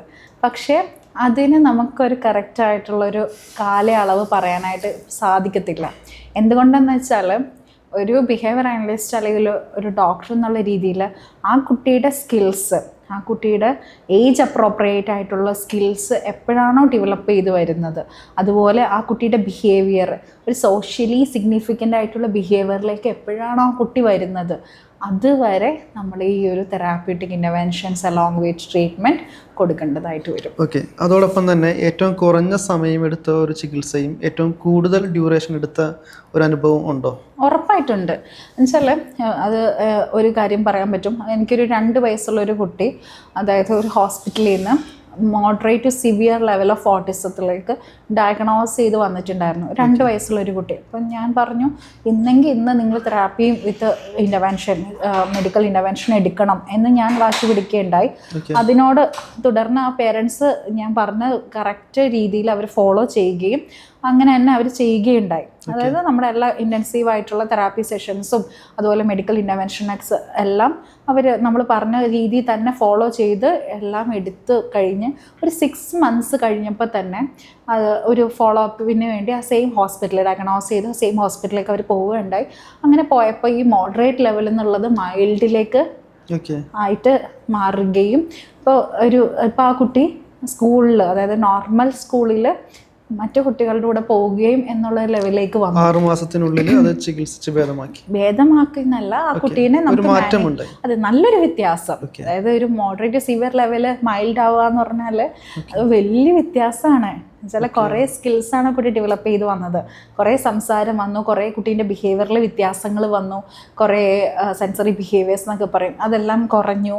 അങ്ങനെ കുറേ, അതായത് ആൾ ശരിക്കും ഒരു ലോൺലി പ്ലേ ഉള്ള ഒരാളായിരുന്നു. ആ കുട്ടി മറ്റു കുട്ടികളുടെ കൂടെ കൂടി ഇൻട്രാക്ട് ചെയ്യാൻ തുടങ്ങി, സോഷ്യലൈസ് ചെയ്യാൻ തുടങ്ങി. ഇതിനകത്ത് നിന്നൊക്കെ എന്തോ ഒരു വ്യത്യാസം ആ കുട്ടി വന്നത്. ഇതെല്ലാം കണ്ടപ്പോൾ നമ്മുടെ അടുത്ത് നിന്ന് ഇങ്ങനെ ഇത്രയും വ്യത്യാസങ്ങൾ വന്നപ്പോൾ പിന്നെ അവർ ഒരു ഫോളോ അപ്പിന് പോയപ്പം അതായത് പിന്നെ ഒരു അസസ്മെൻറ്റ് ചെയ്യുകയും ഒരു റീഅസസ്മെൻറ്റ് ചെയ്യുകയും ചെയ്തപ്പോൾ അത് മോഡറേറ്റിൽ നിന്ന് മൈൽഡിലേക്കാണ് മാറിയത്. ഇതൊരു വലിയൊരു വ്യത്യാസമാണല്ലോ. ഇതെന്തുകൊണ്ടാണെന്ന് വെച്ചാൽ ഒരു 2 വയസ്സുള്ളൊരു കുട്ടിയായിരുന്നു അത്. ഞാൻ നേരത്തെ പറഞ്ഞതുപോലെ ഏർലി ഇൻ്റർവെൻഷനാണ് അവിടെ വർക്ക് ചെയ്തിട്ടുള്ളത്. ഡോക്ടർ ഭീമ ക്ലിനിക്ക് ഗൈഡ് ചെയ്തു. And I also forced that child's parents to do it today, then you do it today എന്ന് നമ്മൾ പറഞ്ഞു. അതിനെ ബേസ് ചെയ്ത് അവർ കറക്റ്റായിട്ട് ഫോളോ അപ്പ് ചെയ്ത് നമ്മുടെ കാര്യങ്ങളൊക്കെ ചെയ്തു. അങ്ങനെ ചെയ്തപ്പോൾ ഒരു വലിയ വ്യത്യാസം ഉണ്ടായി. That main factor was the age. Right time, right service. Okay, അതോടൊപ്പം തന്നെ ഏറ്റവും കൂടുതൽ ഡ്യൂറേഷൻ എടുത്ത ഒരു അനുഭവം എത്ര നാൾ? കൂടുതൽ ഡ്യൂറേഷൻ എടുക്കുന്നത് കുറച്ചും കൂടെ മുതിർന്നതായിട്ടുള്ള കുട്ടികൾ വരുമ്പോഴാണ്. ബിക്കോസ് അവർക്ക് വരുമ്പോൾ അവർ ഓൾറെഡി അവരുടെ കുറേ ബിഹേവിയേഴ്സ് ഒക്കെ ഭയങ്കര റിജിഡ് ആയിട്ടുണ്ടാവും. ചില അത്ര നാൾ നല്ലൊരു തെറാപ്യൂട്ടിക് ഇൻ്റർവെൻഷനോ അല്ലെങ്കിൽ മാനേജ്മെൻറ്റോ ഒന്നും ചെയ്യാണ്ടിരിക്കുമ്പോൾ ആ കുട്ടികളുടെ ബിഹേവിയറിൽ അത് വ്യത്യാസം വരുത്തും. അങ്ങനെ വ്യത്യാസം വരുത്തുമ്പോൾ ഉള്ള കുട്ടികൾക്ക് നമുക്ക് കുറച്ചും കൂടെ തെറാപ്പി ഡ്യൂറേഷൻസ് കൂടാനും വലിയൊരു വ്യത്യാസങ്ങൾ വരാനുള്ളൊരു ബുദ്ധിമുട്ടുകളൊക്കെ കാണാറുണ്ട്. അപ്പോൾ എത്രയും പെട്ടെന്ന് മനസ്സിലാക്കുക അല്ലെങ്കിൽ എത്രയും പെട്ടെന്ന്. അതുകൊണ്ടാണ് നമ്മൾ അവയർനെസ് ഒരു ലൈക്ക് നമ്മുടെ ഒരു കൺസൾട്ടേഷൻ, അതുപോലെ കോഴ്സ് പ്രൊവൈഡിങ്, ആ ഒരു രീതിയിൽ തന്നെയാണ് നമ്മൾ അവയർനെസ് ഒരു വീക്ക്ലി നമ്മൾ പ്ലാൻ ചെയ്ത് doctor Bheema clinic for child development ചെയ്യുന്നത്, പാരൻ്റൽ അവയർനെസ് ചെയ്യുന്നത്. എന്തുകൊണ്ടാണെന്ന് വെച്ചാൽ as early you do, as progressive result we get on the child. So don't lose that time. ചില എല്ലാ പേരൻസും പറയുന്ന ഒരു കാര്യമാണ്, അത് മാറിക്കോളും, അത് ശരിയായിക്കോളും, അത് ഓക്കെ ആയിക്കോളും. ചിലപ്പോൾ ഓക്കെ ആകാം, ചിലത് കോംപ്ലിക്കേറ്റഡ് ആകാൻ സാധ്യത. അതെ, ചിലപ്പോൾ ഓക്കെ ആവാം, ഒരു 50% ചിലപ്പോൾ ഓക്കെ ആവാം. പക്ഷേ ബാക്കി നമുക്കറിയില്ലല്ലോ. അപ്പോൾ എന്താണെങ്കിലും ഒരു കറക്റ്റായിട്ടുള്ള ഒരു പ്രൊഫഷണൽ ഹെൽപ്പിംഗ് അത് സീക്ക് ചെയ്തിട്ട് കറക്റ്റായിട്ട് റൂൾ ഔട്ട് ചെയ്ത് അതിന് സർവീസ് ആവശ്യമാണെങ്കിൽ സർവീസ് എടുത്ത് അത് റെക്ടിഫൈ ചെയ്യേണ്ടത് ഓരോ പേരൻറ്റിൻ്റെയും റെസ്പോൺസിബിലിറ്റിയാണ്. അതൊരിക്കലും അത് പേരൻസ് ചെയ്യേണ്ടത്. ഇപ്പോൾ ഒരു കുട്ടി, ആ കുട്ടി നമുക്ക് നമ്മുടെ കയ്യിൽ കിട്ടുമ്പോൾ ആ കുട്ടിയിൽ നമുക്ക് റെസ്പോൺസിബിലിറ്റി ഉണ്ട് ആസ് എ പാരൻറ്റ്. സോ അതിനകത്തുനിന്ന് ആർക്കും എസ്കേപ്പ് അടിക്കാനോ ഓടി ഒളിക്കാനോ സാധിക്കില്ല. You have to do it. Okay. വേറൊരു കാര്യം എന്ന് വെച്ചാൽ ഇപ്പോൾ ചൈൽഡ് ഡെവലപ്മെൻറ്റ് ക്ലിനിക് എന്നുള്ള രീതിയിൽ ആൾക്കാർ ചിന്തിക്കുക എന്തെങ്കിലും പ്രശ്നമുള്ള കുട്ടികളോ അല്ലെങ്കിൽ മെൻ്റൽ റിലേറ്റഡ് ആയിട്ടുള്ള അങ്ങനെ ഒരു പൊതുബോധം ശരിക്കും അങ്ങനെയാണോ? ഓക്കെ, അത് ആ ഒരു സ്റ്റിഗ്മ മാറ്റേണ്ട സമയം അതിക്രമിച്ചിരിക്കുന്നു. ചൈൽഡ് ഡെവലപ്മെൻറ്റ് ക്ലിനിക് എന്ന് പറഞ്ഞാൽ ഒരിക്കലും ഒരു മെൻ്റൽ ഇൽനെസ് ഉള്ള കുട്ടികൾ അങ്ങനെയൊന്നും അല്ല. ഒരു ഡെവലപ്മെൻറ്റ്, അതായത് ഓരോ കുട്ടികളും ഫിസിക്കൽ ഡെവലപ്മെൻ്റ് ഉണ്ട്, അതായത് fine motor, gross motor development ഉണ്ട്, അതായത് social development, speech and language development. ഇതെല്ലാം ഒരു കുട്ടി ജനിക്കുമ്പോൾ തൊട്ട് ആ കുട്ടി അക്വയർ ചെയ്യേണ്ട ഓരോ ഡെവലപ്മെൻ്റൽ മൈൽ സ്റ്റോൺസ് ആണ്. നോർമലി അക്വയർ ചെയ്യേണ്ട ഒരു ഡെവലപ്മെൻറ്റൽ മൈൽ സ്റ്റോൺസ് ആണ്. ഇപ്പം മിസ്റ്റർ അർഷാദ് കണ്ടിട്ടുണ്ടാവും, കുട്ടികൾ അതായത് കമിഴ്ന്ന് വീഴുന്നു, ഇരിക്കുന്നു, നിൽക്കുന്നു, നടക്കുന്നു, അല്ലേ? കുട്ടികൾ സംസാരിക്കാൻ തുടങ്ങുന്നു, വാക്കുകളിൽ സംസാരിക്കുന്നു, പിന്നെ അത് വാക്യങ്ങളായിട്ട് സംസാരിക്കുന്നു, പിന്നെ ഒരു കഥയൊക്കെ പറയുന്നു. അതുപോലെ കുട്ടികൾ വിളിച്ചാൽ ഓടി വരുന്നു, മറ്റു കുട്ടികളുടെ കൂടെ കളിക്കുന്നു. ഇതെല്ലാം ഒരു കുട്ടി അറ്റൈൻ ചെയ്യേണ്ട കാര്യങ്ങളാണ്. ഈ കുട്ടികൾ അതായത് എന്തെങ്കിലും അറ്റൈൻ ചെയ്യാനുള്ള ഡിലേസ് വരുമ്പോഴാണ് നമ്മുടെ അടുത്തേക്ക് വരുന്നത്. അല്ലാതെ ആ കുട്ടികൾക്ക് വലിയ പ്രശ്നമോ അല്ലെങ്കിൽ വേറെ മെൻ്റൽ ഇൽനെസ്സോ ഒന്നും ഉള്ള കുട്ടികളോ കാര്യങ്ങളോ ഒന്നും അല്ല. അതിൻ്റെയൊക്കെ ബ്രേക്ക് ചെയ്യേണ്ട സമയം കഴിഞ്ഞിരിക്കുന്നു. അതായത് ആ സ്റ്റിഗ്മയൊക്കെ ബ്രേക്ക് ചെയ്യേണ്ട സമയം കഴിഞ്ഞു. എല്ലാവരും വെൽ എഡ്യൂക്കേറ്റഡ് ആണ്. അപ്പോൾ പേരൻസ് ഇപ്പോൾ more than physical illness, mental ഇൽനെസ്സിന് പ്രാധാന്യം കൊടുക്കുന്ന ഒരു കാലഘട്ടത്തിലാണ് നമ്മളെല്ലാവരും ജീവിക്കുന്നത്, അപ്പാർട്ട് ഫ്രം എനിത്തിങ്. അപ്പോൾ ഒരു ചൈൽഡ് ഡെവലപ്മെൻറ്റ് ക്ലിനിക് എന്ന് പറഞ്ഞാൽ സ്കിൽ ഡെവലപ്മെൻ്റ് ആണ്.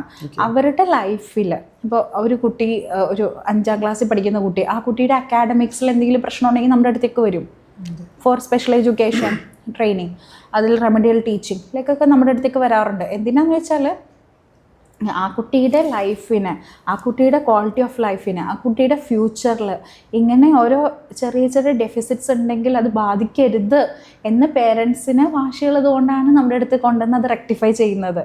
അല്ലാതെ ഇത് ഒരു സ്റ്റിഗ്മയൊക്കെ മാറ്റേണ്ട സമയമൊക്കെ കഴിഞ്ഞു. ഇപ്പോൾ നിലവിൽ ഭീമ ക്ലിനിക്ക് മൂവാറ്റുപുഴയിലും വൈറ്റ്ലയിലും ഒക്കെ ഉണ്ട്. അപ്പോൾ ഈ ഒരു അവയർനെസ് കൊടുക്കലും അങ്ങനെയുള്ള ഒരുപാട് പരിപാടികളുമായിട്ടാണ് മുന്നോട്ട് പോകുന്നത്. അപ്പോൾ ഫ്യൂച്ചറിൽ എന്തൊക്കെയാണ് പ്ലാനുകൾ? ഫ്യൂച്ചർ പ്ലാൻ ഫസ്റ്റായിട്ട് ഇപ്പോൾ നമുക്ക് 2 ക്ലിനിക്കുണ്ട്. ആ 2 ക്ലിനിക്കിൽ നമ്മുടെ അടുത്ത് വരുന്ന ഓരോ കുട്ടിയുടെയും സർവീസസ് 100% കമ്മിറ്റ്മെൻറ്റിൽ ചെയ്യണം എന്നാണ് ഫസ്റ്റ് എൻ്റെ ലക്ഷ്യം.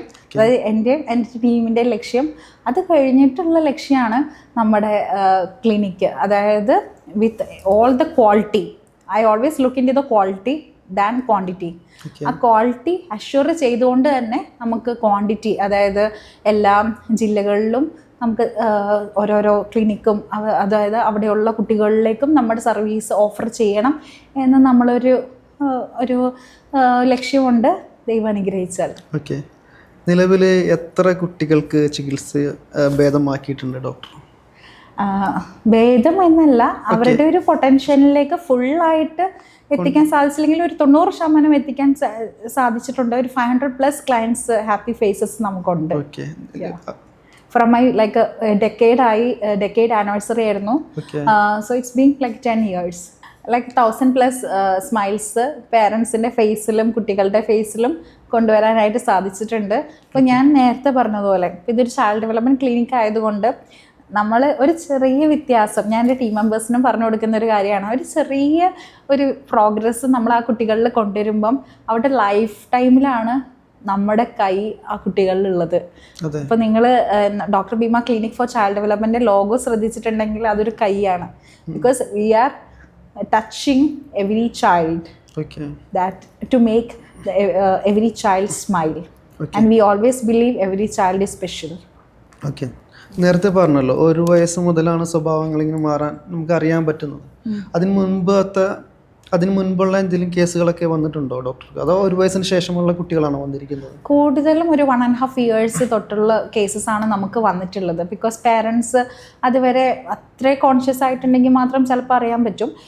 ഇപ്പം വിളിച്ചാൽ ഒരു 9 മാസമൊക്കെ ആകുമ്പോൾ കുട്ടികൾ വിളിച്ചാലൊക്കെ ശ്രദ്ധിക്കും, അല്ലെങ്കിൽ റെസ്പോൺസ് തരും. അപ്പോൾ അങ്ങനെയൊന്നും അങ്ങനെ റെസ്പോണ്ട് ചെയ്യാത്ത കുട്ടികളുടെയൊക്കെ പേരൻസ് അത്ര വിജിലൻ്റ് ആയിട്ടൊക്കെ 1 ഇയർ 2 മന്ത്സിലൊക്കെ നമുക്ക് വന്നിട്ടുണ്ട്. അതിൽ കൂടുതലും ഒരു 1.5 അല്ലെങ്കിൽ 2 ഇയേഴ്സ് 3 ഇയേഴ്സ് ആ ഒരു ഏജ് ഗ്യാപ്പിലാണ് കൂടുതലും പേരൻസ് നമ്മുടെ അടുത്ത് ഇത് മനസ്സിലാക്കി വരുന്നത്. ഓക്കെ.